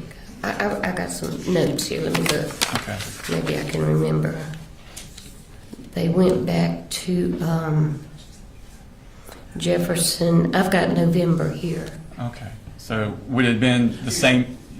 Yes, she's brought notes, certainly we would have the opportunity to look at those. That's accurate. I'm sorry. Examine, so. Yes, sir. Do you need those to refresh your memory? I just have like the dates certain things happened Okay. that I thought you might ask. Okay. Uh, And did you make those notes yourself? Yeah. Okay, and they're from your own memory? Okay. No, well, they're from my notes that I've kept along Okay. since things started happening. I just kind of put them together. Okay. And when did you start making these notes? Back kind of when you were talking about with the defect stuff, or more recently? Well, when we called defects, I sort of went back and started making a sequential thing. When they left Statham, when they left Gainesville. I don't know why. I just thought there might be a point in time that defects asked me questions, and with all that was going on, I couldn't keep it all straight. Okay. So these aren't notes that you created after the shooting. These are No. notes you created well before that. No, mm-mm. Okay. Are they more contemporaneous in time as to when these events are Yeah, happening? just mostly dates. Okay. So you're saying that now. And you're welcome. Y'all are welcome to look at them. Okay. Thank you. And that was November of 2021? Mm-hmm. So would that have been shortly in time after the defects became involved? Okay. And where did the family move to? They moved to Jefferson. Okay. How much contact did you have with the family when they moved up to Jefferson? I still tried to go up about once every 6 weeks. Okay. They And were a little farther away, so I didn't go quite as much. okay. At some point, does Marcy, Jenny, and little Coley move back down to Fitzgerald? Do you remember when that was, or was that in your note? That was in November, a year later. A year later? Okay. And where did Colt go?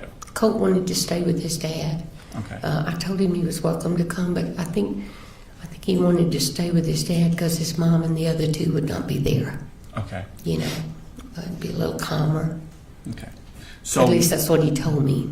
okay. So in November of 22, Marcy and the other two kids come back down to you. They move back into your To my mother's mom's house. house. Okay. And then Colt's up here. How much contact are you having with Colt that period of time? I was not having a lot because Marcy was really strong on the drugs, and I finally moved them to my house Okay. because I needed to be able to take care of the kids without running back and forth. So they moved to my house, and When you say they, did all three? Or all just three the of kid? them. Okay. Mhm. All right. And Marcy, for the next 6 weeks, pretty much stayed in the bed, Okay. getting clean, withdrawing. But it was easier for me to be able to take the kids to school, pick them up, all that. And so they stayed with me for maybe 6 or 8 weeks, and then they moved back to my mom's house. Okay. So because of this, you weren't able to. And I was going to say, to answer your question, I was not able to go up and down a lot with Colt. I bought Colt a phone, and I got him a card that he could use to call me And I said, put it up, and if you need me, if you want to talk, call me. Okay. And he did call me some, but not a lot. So during that time, did you find out, or were you told about law enforcement coming to the house about an FBI tip? No. Okay. Colt didn't share a lot with me. I asked him after he went to the detention center why, and he said, I just didn't want to bother you. I didn't want to worry you. Okay. So I honestly didn't find out about that for quite a while. Okay. During the time that Colt is up here with Colin, are you also communicating with Colin? Yeah, we would text back and forth. And about what types of things? He would text me, well, more of the texts that we had were later, but he texted me to let me know that he was getting enrolled in school, and he texted me to let me know that they were settled and he was doing good. We didn't have a lot of communication during that time. Okay. Most of ours was after they moved to Winder. Okay. Did he ever tell you about the law enforcement coming to the house? I honestly do not remember who told me about it. Okay. Did you find out about it before or after the shooting at Apalachee High School? Before. Now, at some point, Colt, then Colin moved to Winder, Georgia. All right. And Colt actually leaves to come to Fitzgerald. Mm-hmm. He came to Fitzgerald during the summer and stayed for a while. Okay. About how long did he stay there? 5 or 6 weeks, I would guess. I was in Florida a lot during that time because my other daughter was in Michigan in training for her job, so I was down there keeping the kids. And Did Colt get in trouble down there with you guys?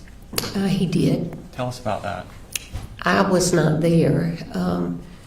Colt, I know that Marcy was still doing a lot of drinking, and Colt just could not handle that. And I know that started it.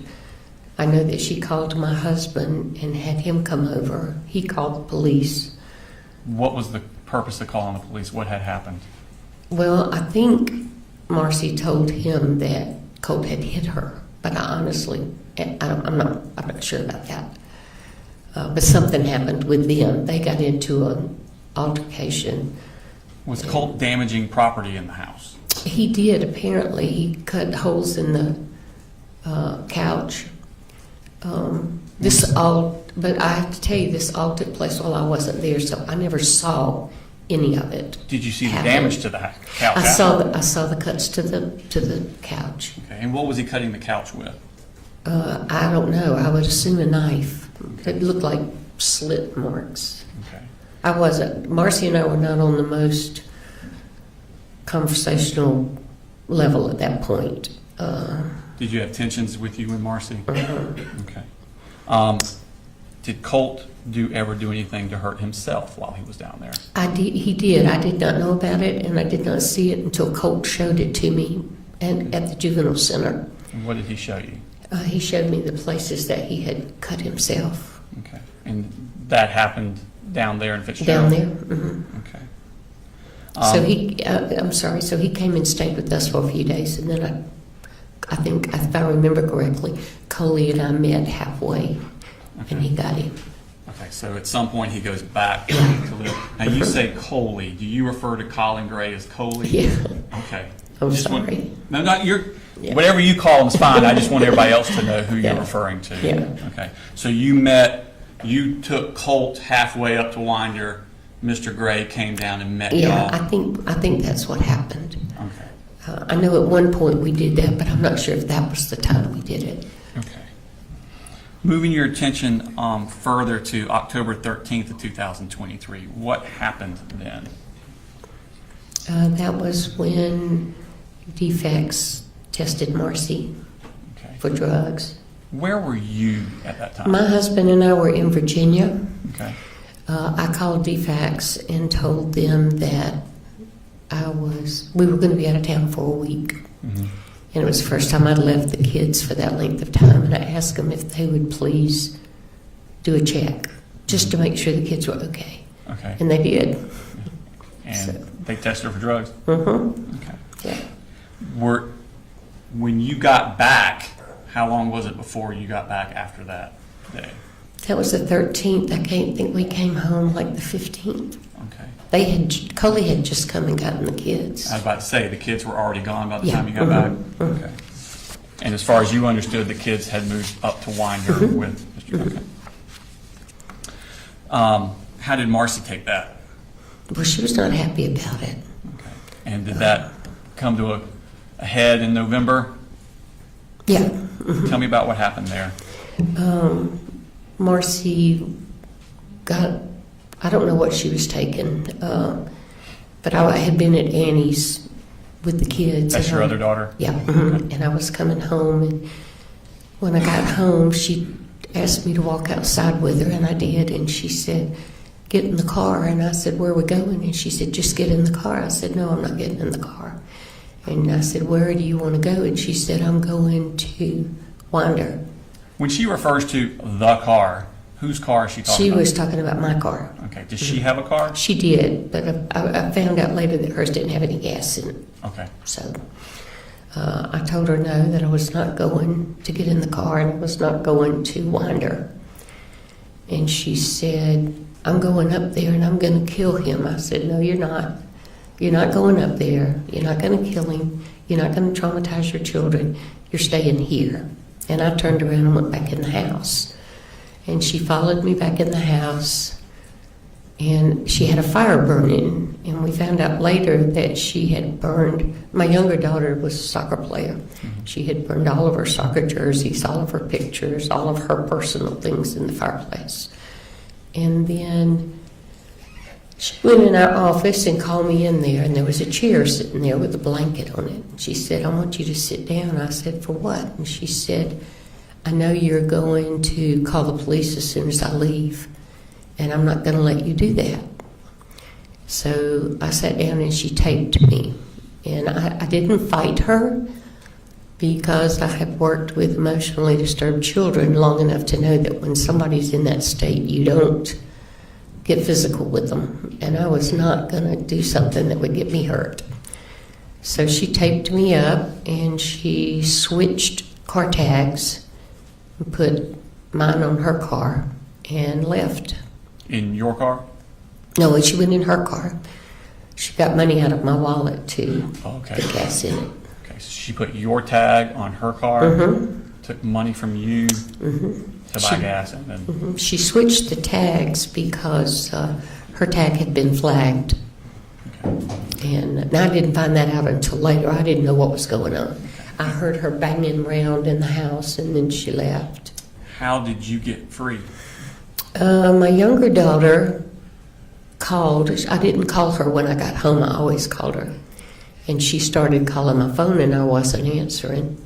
So she just figured I'd gone to bed. So the next morning, she still couldn't get me on the phone, so she called. You're still in the chair the next morning? Okay. She called her best friend, who lives 3 houses down from us, and said, I need you to go to my house and check on my mama. Where was your husband at this time? He was in Virginia playing golf with our son. Okay. So she said, check the car first. If her person's stuff is still in the car, there's something wrong. So she did, and then Annie sat on the phone with her and said, I want you to go in the house and look around and see what you see. And Mary Beth is the one who found me. Okay. Did you call the police? Mary Beth did. I told her, I said, I have to go take a shower. I can't do anything until I take a shower and clean myself up. And then I told Annie, I said, y'all just stay on the phone. And then somebody came to the house and was beating on the front door. And it scared Mary Beth, so Annie called the police. Okay. At some point, you find out that Marcy has been arrested up here. Okay. And does she eventually end up back down in Ben Hill? Tell me about how that happened. Well, they put her in jail here for what she did to Coley's truck. And then she went to court, and they gave her fines and all that, but they did the first felony, whatever that is, so she didn't have to stay in jail. So we had her transferred from Winder to Fitzgerald. Because there were charges for her? There were Fitzgerald? charges for her down there, and they wanted her down there. Okay. So they transported her there. And then I left her in jail for a couple of months. My husband didn't like it, but I told him, I said, she needs to get clean, and she's not going to get clean any other place. She may not even get clean in jail. But she was in jail altogether 5 months, maybe, something like that. And then she asked me if I would consider helping her get into rehab. Mm-hmm. I told her I would, so I found a rehab, and I talked to the sheriff, and he said they would transport her to rehab. They did not want her to come home. But my husband insisted that she come home, so she came home for 3 days, and then we took her to rehab. Where was the rehab located at? The rehab is located in a little bitty town called Glenville, which is about an hour and a half from west of Savannah. Okay. And when was it that she went into the rehab? Do you remember? May, maybe, Okay. sometime in May. So from November of when she was arrested up here till May, she's been in jail somewhere. Maybe April, I can't remember Okay. which. And then from there, she goes into a rehab facility. Is this a rehab facility she can come and go as she pleases, or is she? No, they were required to stay there, and they had to work. So we could go and visit her, but she couldn't leave. Okay. Or she was not supposed to leave. Okay. And when does she get out of rehab, do you know? She didn't get out, she left. Okay. And how did she leave? She called me on Friday night and told me that she wanted to transfer to a rehab in up around Winder. She couldn't go to Barrow County, but she was looking at Clark Was she banished County. from Barrow County? Yeah. Okay. So I told her to give me a few days, and we'd look around and see what we could find, and I'd get back with her. So then she called Coley and told Coley that her dad and I said it was okay for her to leave. I'm going to object. It seems like this would be hearsay at this point. Who's your response? She wandered a little further than anticipated, Your I'll Honor. sustain the objection. It's fine.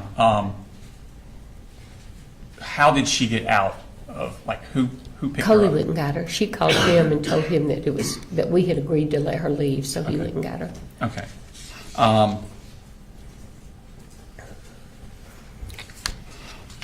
And where does she go at that point? She went back to Winder. Okay. So, is this the house that Colt and Jenny and little Coley and Colin Gray that you referred to as Coley also? Yeah. Okay. I want to take you back in time now to Christmas of 2023. So this would have been after Marcy has duct taped you and stole your car, stole your money, and she's in jail. Okay. Do you go visit the kids in Winder with Colin around Christmas I time? went the day after Christmas, I think. Okay. And I want to show you, isn't that the diagram from Heather Ashley? I'm going to pull up the diagram that we used with a prior witness. I know this isn't to scale, but is this kind of accurate as to what the house looked like? Yes. Okay. Was that your first time visiting that house that No. Christmas? You'd been before that too? Yes. Okay. So we have things listed. You got the carport in the garage, the laundry room, kitchen, living room. Where it says subjects room, they're referring to Colt. Was that Colt's room as you remember it? Yes. Okay. And in the back left, it says siblings room. Is that where Jenny stayed? Okay, and then on the right back, it says father's room. Who stayed in father's room? He and little Colin. Okay, so Colin Gray and little Colin both stayed in that room. Okay, thank you. Did Colt talk to you about a Christmas present he had gotten? Sure. Okay, and what was that Christmas present? There was a gun. Okay, and was it a rifle? Yes. Okay.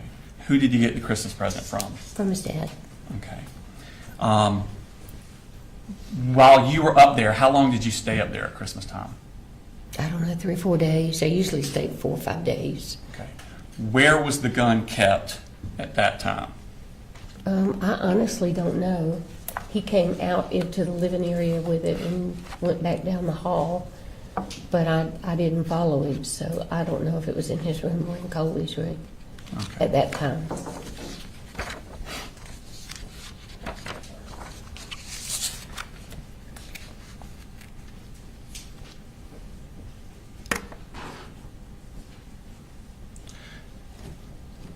Did you see it? Did you go back up there after Christmas? How often would you go up there after Christmas? I went back for Colt's birthday. His birthday was 14th of January. Okay, so shortly after Christmas. Okay, where was the Colt gun at that time? It was in Colt's room. It was in Colt's room? I'm pretty sure it was. I Okay. couldn't swear to it. And when would be the next time you went up there? Probably sometime in February. I tried to go about once a month after they moved up there. Cause, Okay, so once a month. yeah, And whenever you went up there, where was the gun? I never really looked for it. Sometimes, the couple of times I did see it, it was in Colt's room in the corner, Okay, propped up in the corner. okay.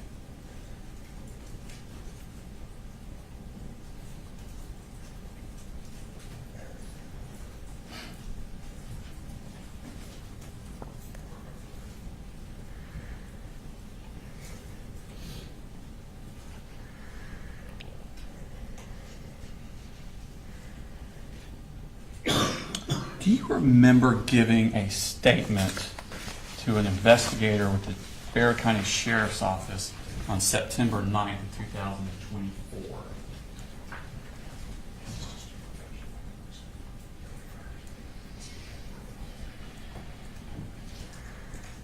You remember talking to Jason Smith with the Bexar County Sheriff's Office? You remember talking to him about these times you would go up there and where the gun was located?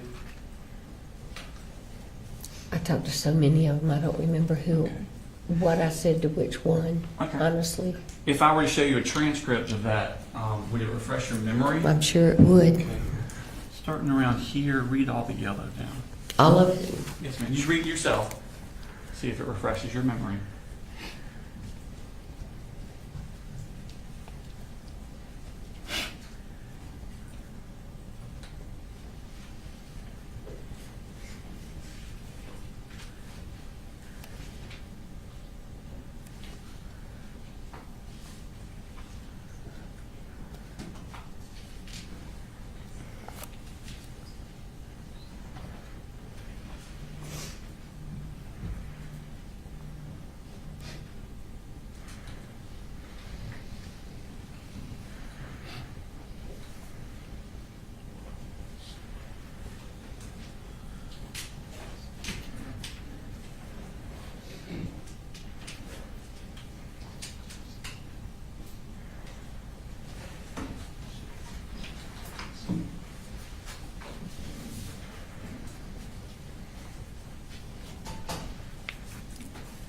Does it refresh your memory? Yeah, Okay. And so when you would go up there once every month or so, where was the gun kept? it was in his room. In Colt's room? Mm-hmm. Was it in Colt's room every time you went up there?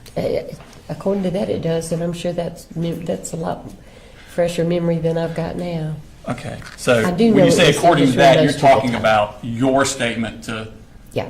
and that was what, a year and a half ago? I'm That sorry, you what? gave the statement about a year and a half ago? Yeah. Mhm. Okay.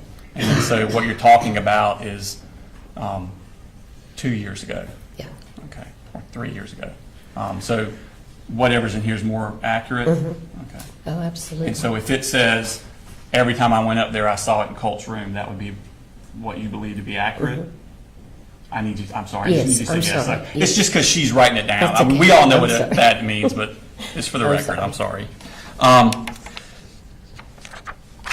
Did you, that January for Colt's birthday, after he got the gun, what did he want from you for Christmas? I gave him Or for his money. birthday, I'm sorry, for his I birthday. gave him money. He wanted bullets. He wanted bullets? Okay. And did you check with anyone to see if that was appropriate? I told him he had to ask his dad, Okay, and if it was okay with his dad, I would buy them for him as long as they used them at the shooting range. okay, Coley thanked me for having him ask him, Okay. and said it was fine that they go to the shooting range. So we Okay. went to one of the sporting goods places and bought them. okay. So you bought ammunition for Colt, but it was because Colin said you could? Yeah. Okay. Now, I want to take your, we're going to skip forward again now. So no, that's the same time period. So now Colt has been removed from Marcy. All the kids have been removed from Marcy. They're up here in Winder. You have that Christmas. You have his birthday in January 14th, is that correct? So now we're in 2024. Colt's 14? Okay. Is Colt going to school? No, Are any of the kids going to school? Jenny and Coley were. In January? Oh, I don't know. I think they got registered and started in February, if I remember correctly. And how did that process happen, them getting registered? Who did that? My daughter did a lot of it. Okay, and that would Coley be, by your helped. daughter, you have two daughters. Annie, I'm sorry. Annie, the Yeah. Colt's aunt? Mm-hmm. Okay. She's a computer whiz, and I just get bogged down, and Coley was working. Mhm. So I called her and asked her if she would help get it all done, and Okay. she did. All right, thank you. Mhm.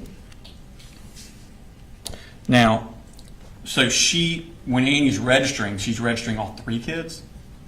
Mhm. Okay. Does Colt ever actually attend school? No.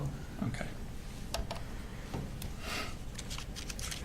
Were you helping the family financially at this time? When Coley needed me to, I did. Okay, so if he needed, and by Coley you mean Colin Gray I'm again. sorry. No, you're fine, you can do that. I'm just making Yeah. sure everybody understands who we're talking about.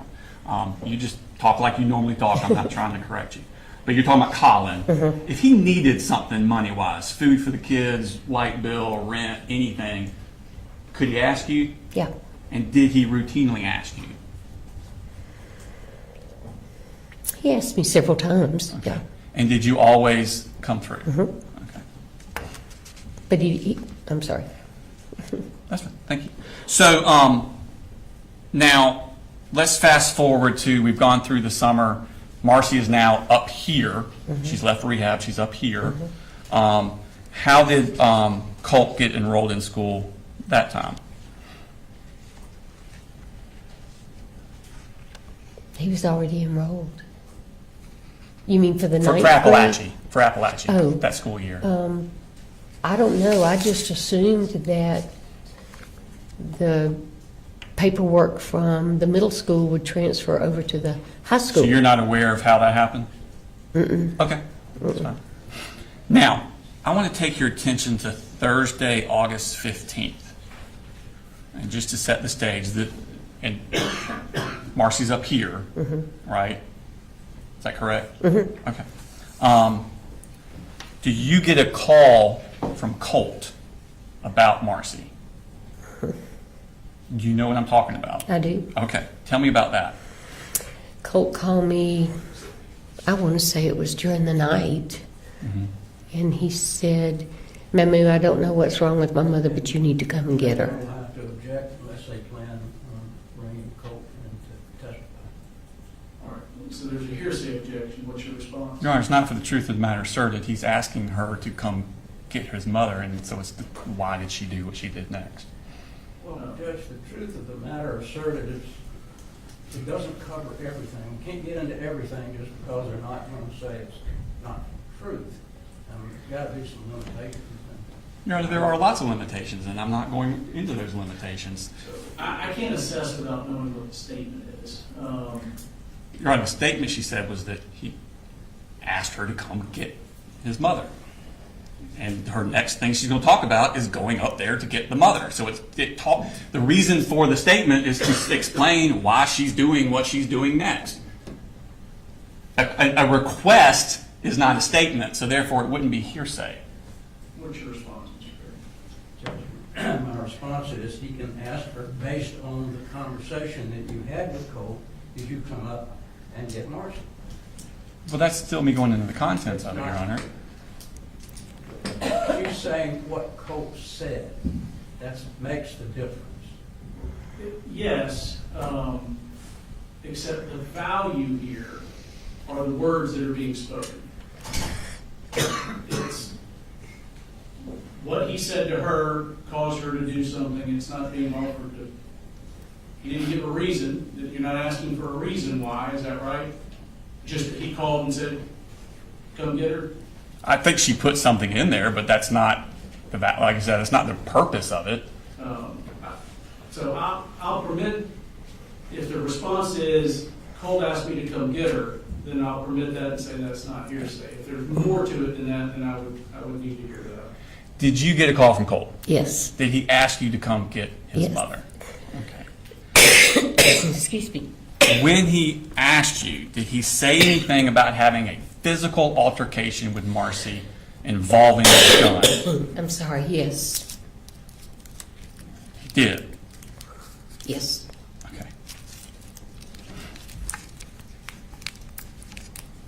Wait, you said on the phone call, did he say Yes, ma'am. something about having an altercation? No, Thank you. Okay. no, I'm sorry. I'm sorry, Your Honor. I thought I was getting in trouble. I was I not trying to misconstrued elicit that. the content. I was trying to elicit the absence of No, content. he just said, come get her. Okay. Thank you. So do you go get her? Mm-hmm. And when was that? The next day. Okay, so that would have been the 16th. Mm-hmm. Okay.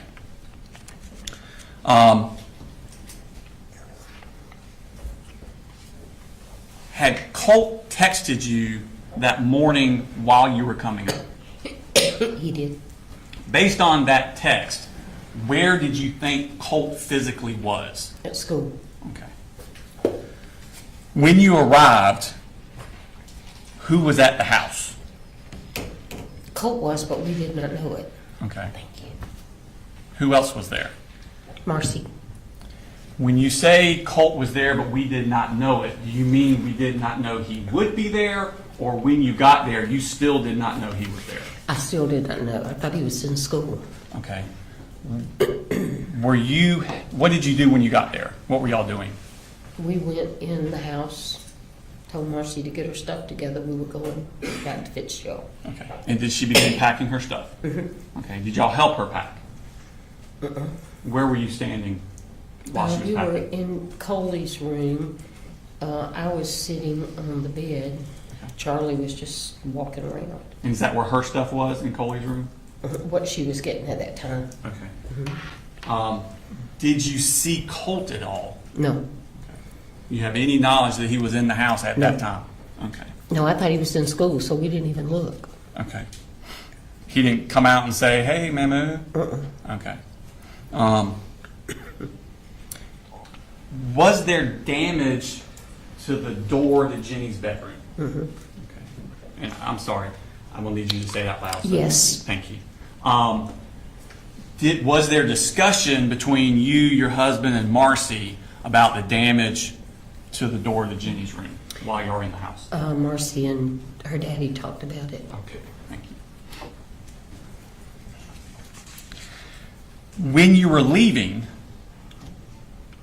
did you see Colt? Yes. Tell me about that. We were getting in the car and he opened the door. The door of what? The back car? door. The back door of the house? Mhm. Okay. He had overheard a conversation she and her daddy were having, and it really upset him, and he was just yelling, "Don't come back, you lied to me, you're making all this up, don't you call defects on my daddy." What was his demeanor like? He was just upset. Okay. Was he furious? I would say probably yes, he was. And he threatened to kill you all. I honestly don't remember if he said that or not. Okay. If you had said it at one of these earlier interviews, would that be? Oh, yeah. It would be more Yeah, accurate? no, it would be accurate, yeah. Okay. Did you tell Colin about this, what he said? I can't remember if I did or not. We talked to him and went by to see him to take some medicine. And I figured that Marcy probably told him. I don't remember if I told him or not. Okay. I don't When you remember if were- I talked to him during that time. This was upsetting to everyone that Colt's come out yelling. Oh, yeah, it was to them. Okay. And so y'all leave at that point? Yeah. Are you in communications with Colin during that drive, or someone in the car in communications with Colin during that drive after Colt? was done? Marcy was. We went by to see him, and Marcy, they talked for a while. Okay. I honestly don't remember if I talked to him or not. Okay. And At that where was point- he? You say you went by to see him. Where did you go? He was at work. Okay. And did you give him anything for Colt when you went to the work? Marcy gave him some medicine, What kind of medicine? Zoloft. And whose medicine was that? Marcy's, Okay. And what was the purpose of giving it to him? because Marcy had been giving it to Colt. Okay. And so what was the instructions to him about that Zoloft? I assumed to continue giving it. Okay. I wasn't in on the conversation. Now, at this point, would it be safe to say that Colt's mental and emotional health is kind of spiraling? Mm-hmm. And again, I'm sorry, just yes or no? Yes, I'm Thank you. sorry. It's okay. And even before this, had he routinely had violent outbursts? Yes, Okay. And you and Colin had actually spoken about Colt's mental health? mm-hmm. And again, yes? Yes? Yes. Okay, sorry. It's okay. It happens to everybody. Did you talk to Colin about Colt needing professional help for We this? did talk about it. Mhm. Okay.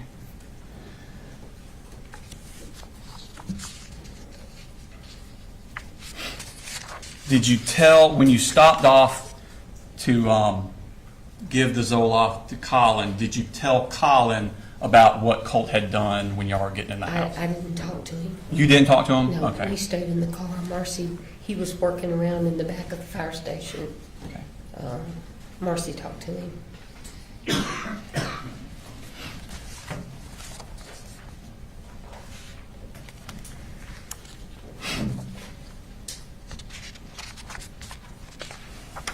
Did you get, after you left, did you get text from Colt during this time that, on the 16th?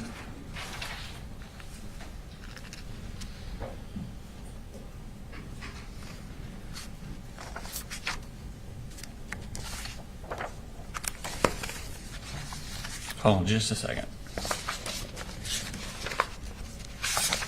Wrong page. Sorry. Thank you.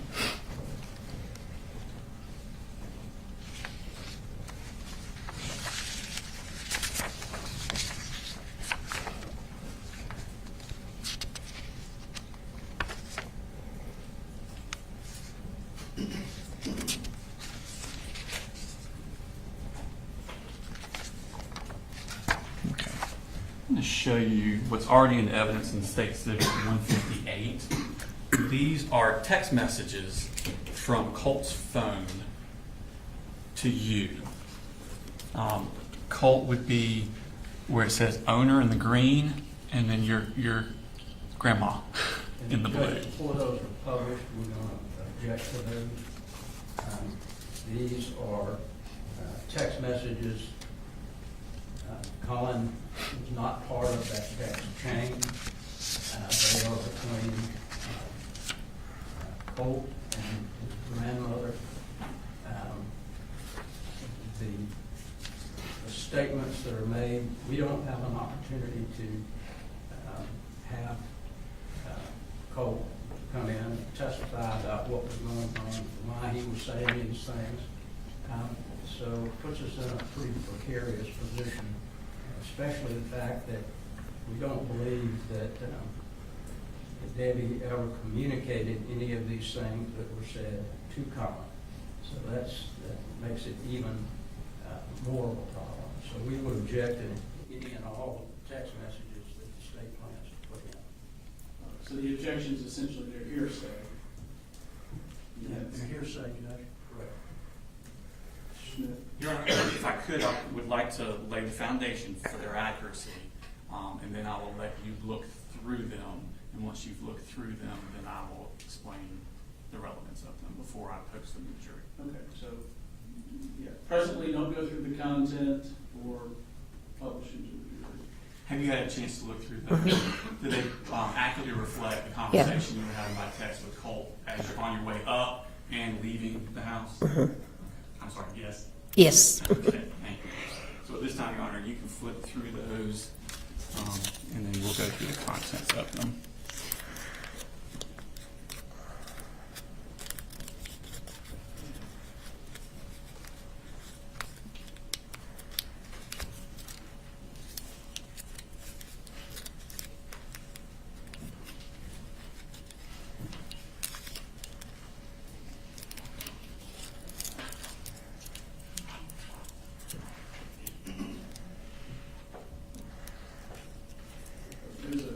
There's a number of them here. Y'all just go ahead and take a recess while I look through these, and I'm sure we'll have some arguments. Take a short recess.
Is the witness going to testify just in general that she told any of these things to Mr. Gray?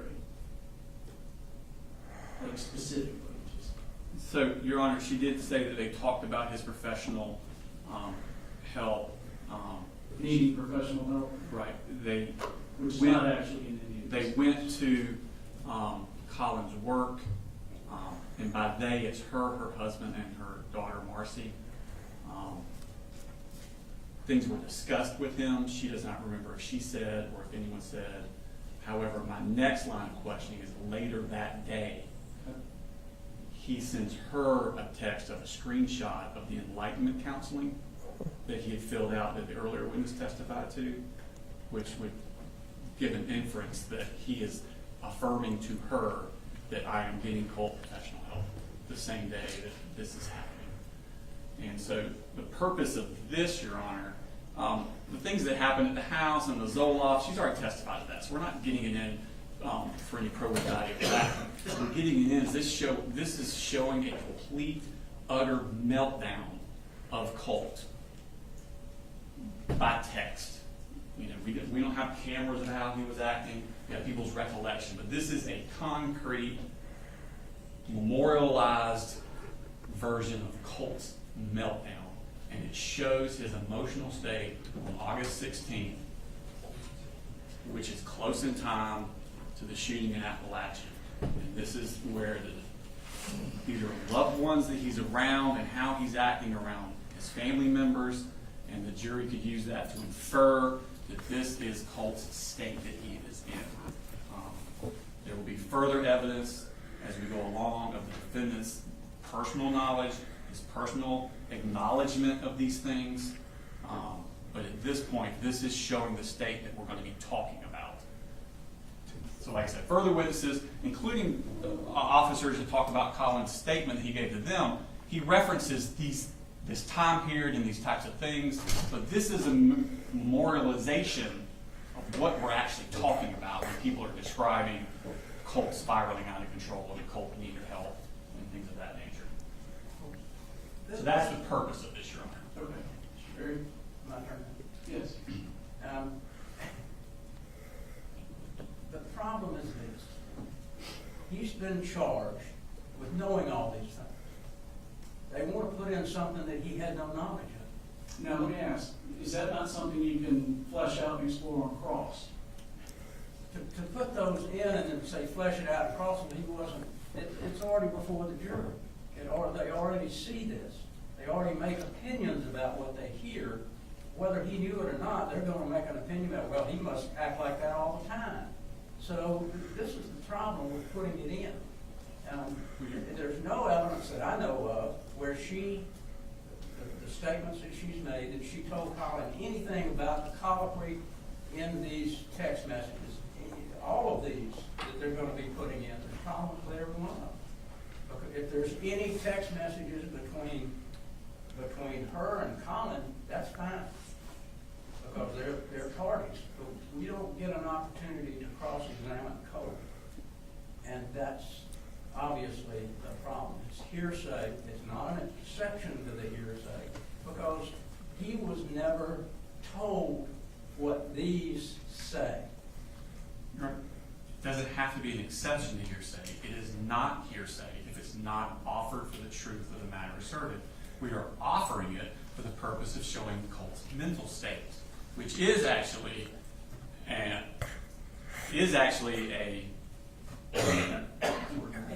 exception to the hearsay rule. Excited utterances, his emotional existing, this is 803.3, existing mental, emotional, and physical condition. A statement of declarance, then existing state of mind, emotion, sensation, and physical condition. That's not hearsay. That's an exception to the hearsay rule. So while we would argue it's not only not hearsay, but even if it was, there's an exception to it, because the purpose is to show Colt's mental state on that day. We will put in evidence with other witnesses about his knowledge of it, but I can't put all the evidence in for the entire trial in one instant. It has to be a series, Your Honor. Well, I guess it's it's okay then for me to ask the detective who took Colt's statement, all of the hearsay from his statement. Only if there's an It exception. to the same thing. Well, It so fit let into me the give law. you an example. So, is the statement being made by an out-of-court declarant to prove the content of the statement's truth? Okay? This text says, with the shit you pull, you'll rot in the deepest pits of hell, according to your God. I don't think that's being offered to prove that the witness will actually rot in the deepest pits of hell. So it's not being offered to prove that. It's being offered to show that it was said. You know, is it relevant? I think they win the relevance argument on they can use this to argue and infer what Colt's mental state of mind was at the time. If Colt says, fuck you, he's not saying it because he wants that to be true. That's not something he's actually going to do. It's the mere fact that he said it, and that's the value in it. Now, where he says, I've already told Dad everything. Well, I think potentially, the jury would need to be informed that that one arguably is, for the truth of the matter asserted. They can't prove that Colt actually told Dad everything based on this text. So, that text, I agree, there's an issue. Your Honor, I would argue that text he's referring to, I've already told Dad what y'all did at the house, not that I'm crazy. And I don't know what he just says so that could be brought up in cross, and I can clear that up also with the witness. And as to this just issue generally, there's Gates v. State, 298, Georgia Supreme Court, 324. There were text messages that were sent. The text message sent, along with the naked pictures, was not offered to prove that Gates' girlfriend could, in fact, call or had permission to call Wilson if she were lonely. Rather, the text message was offered to show its effect on Gates and his motive for committing the murder. An utterance may be admitted to show the effect it has on a hearer.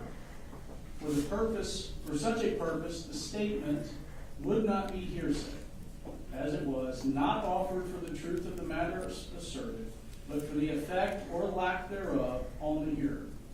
As such, Gates claims that the evidence was inadmissible because its hearsay is without merit. I would agree if Colt was on trial. That Colin is not a party to the crime. They didn't charge him as party to a crime. It's a separate and distinct thing. I agree, and I think that you get to explore on cross that she never showed, and I'm just assuming things, that she never showed Colin these text messages. You get to explore that. You get to argue in closing. Colin was never saw these text messages, so they can't say that he knew something based on text messages that were admitted. I do think that they can argue that there's an inference to be made about Colt's general state of health, which isn't mental health, which is an issue in the trial, through the text messages.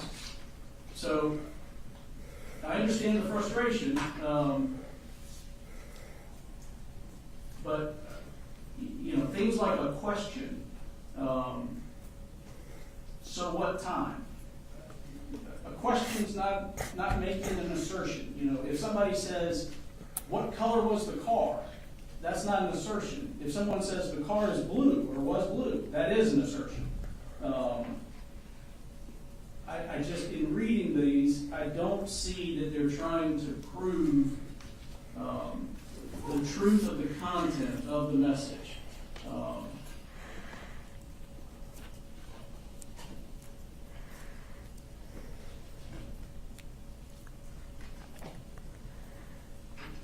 Now, there's one that's got an image attached. I can't tell exactly what that image is. I don't know what it is either, Your Honor. We just put it in there for the completeness of it. I can't tell what it is. It's probably like a picture he took of something. I don't know.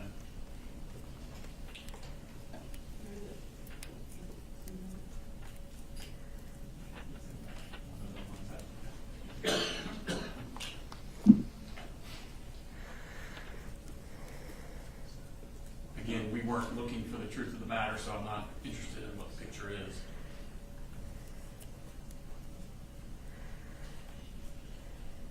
No, Mr. Berry, I'm happy to instruct the jury that the messages are being offered not to prove the content, the content of Colt's half of the messages are true, but that the state argues that they're to show his mental health. And then you can on cross elicit whether or not any of this was actually ever shown to Mr. Trey. If you want me to give that sort of instruction, I will. But I do think that the messages are admissible. They've got a ton more. We'll make the same objection to all of them. So. Yes, sir, I was going to, it's not a ton more, but I have 2 more instances. I was going to go ahead and give them to your honor. You can be looking at them. It would be the same, same objections. They're actually shorter than that one.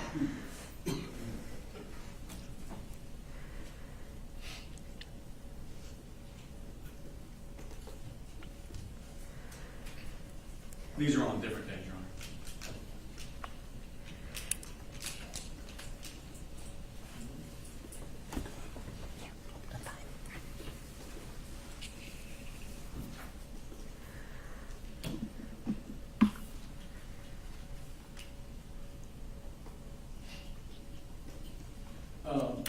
So let me ask, just starting into these.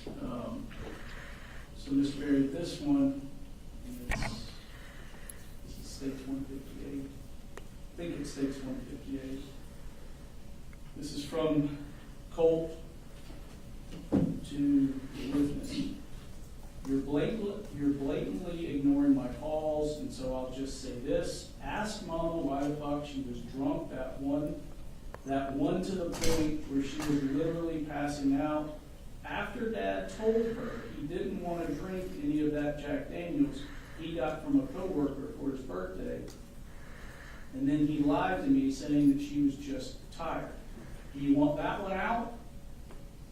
I think, to me, arguably, that the content of that is more of the truth of the matter asserted than, I don't know if you think that one is good or bad for you, though. Well, I don't think any of them should go, but certainly if they. I'm trying to use a scouting play these, then play that one too. Here's one where Colt says, I have been going to school and I go to the library to do work. That's why I don't eat. I threw up last night, asked Daddy. He literally had me clean up. So, to me, that makes it look like he's going to school and went to the library to do work. So potentially the content there is something, to me, that's more about a state of mind than the content, or it's more about the content than the state of mind, sorry. Do you want that one excluded, or do you want? If the court's going to allow the others, I think we ought to allow those as well. Okay.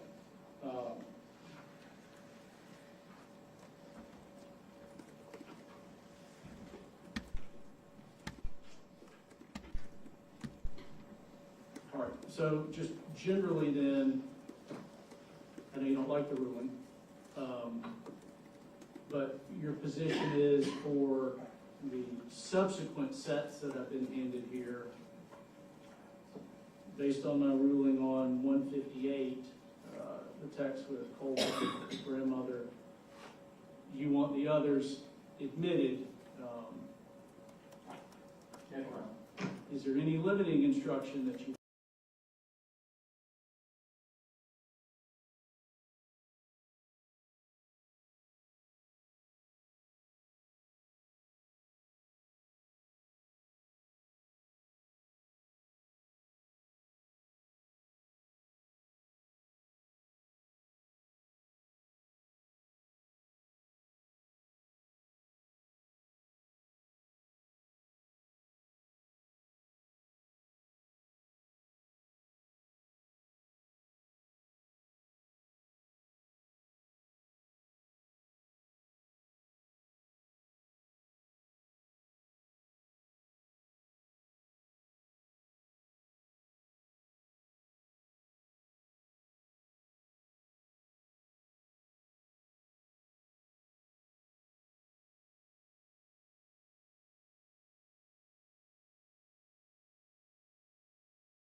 don't get comfortable.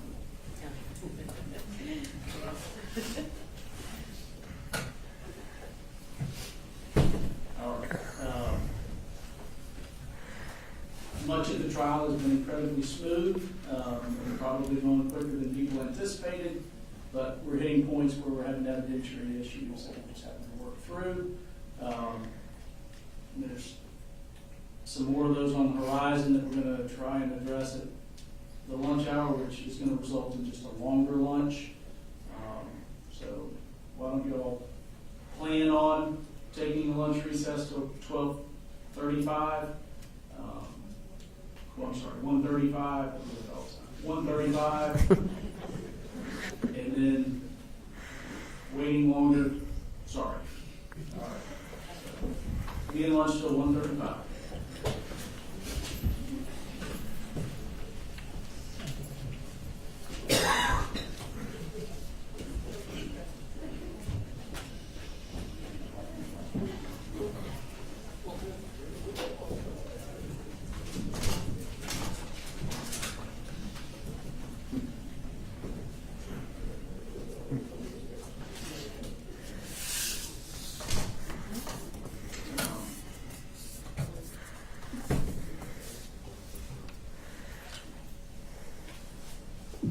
Arguably, I mean, looking at hearsay exceptions, you've got then existing mental, emotional, physical condition, a statement of the declarants, then existing state of mind, emotion, sensation, or physical condition, including mental pain or mental feeling, and bodily health, or it's an exception to hearsay. Y'all can look and decide if you think Yes, sir. these qualify there as well.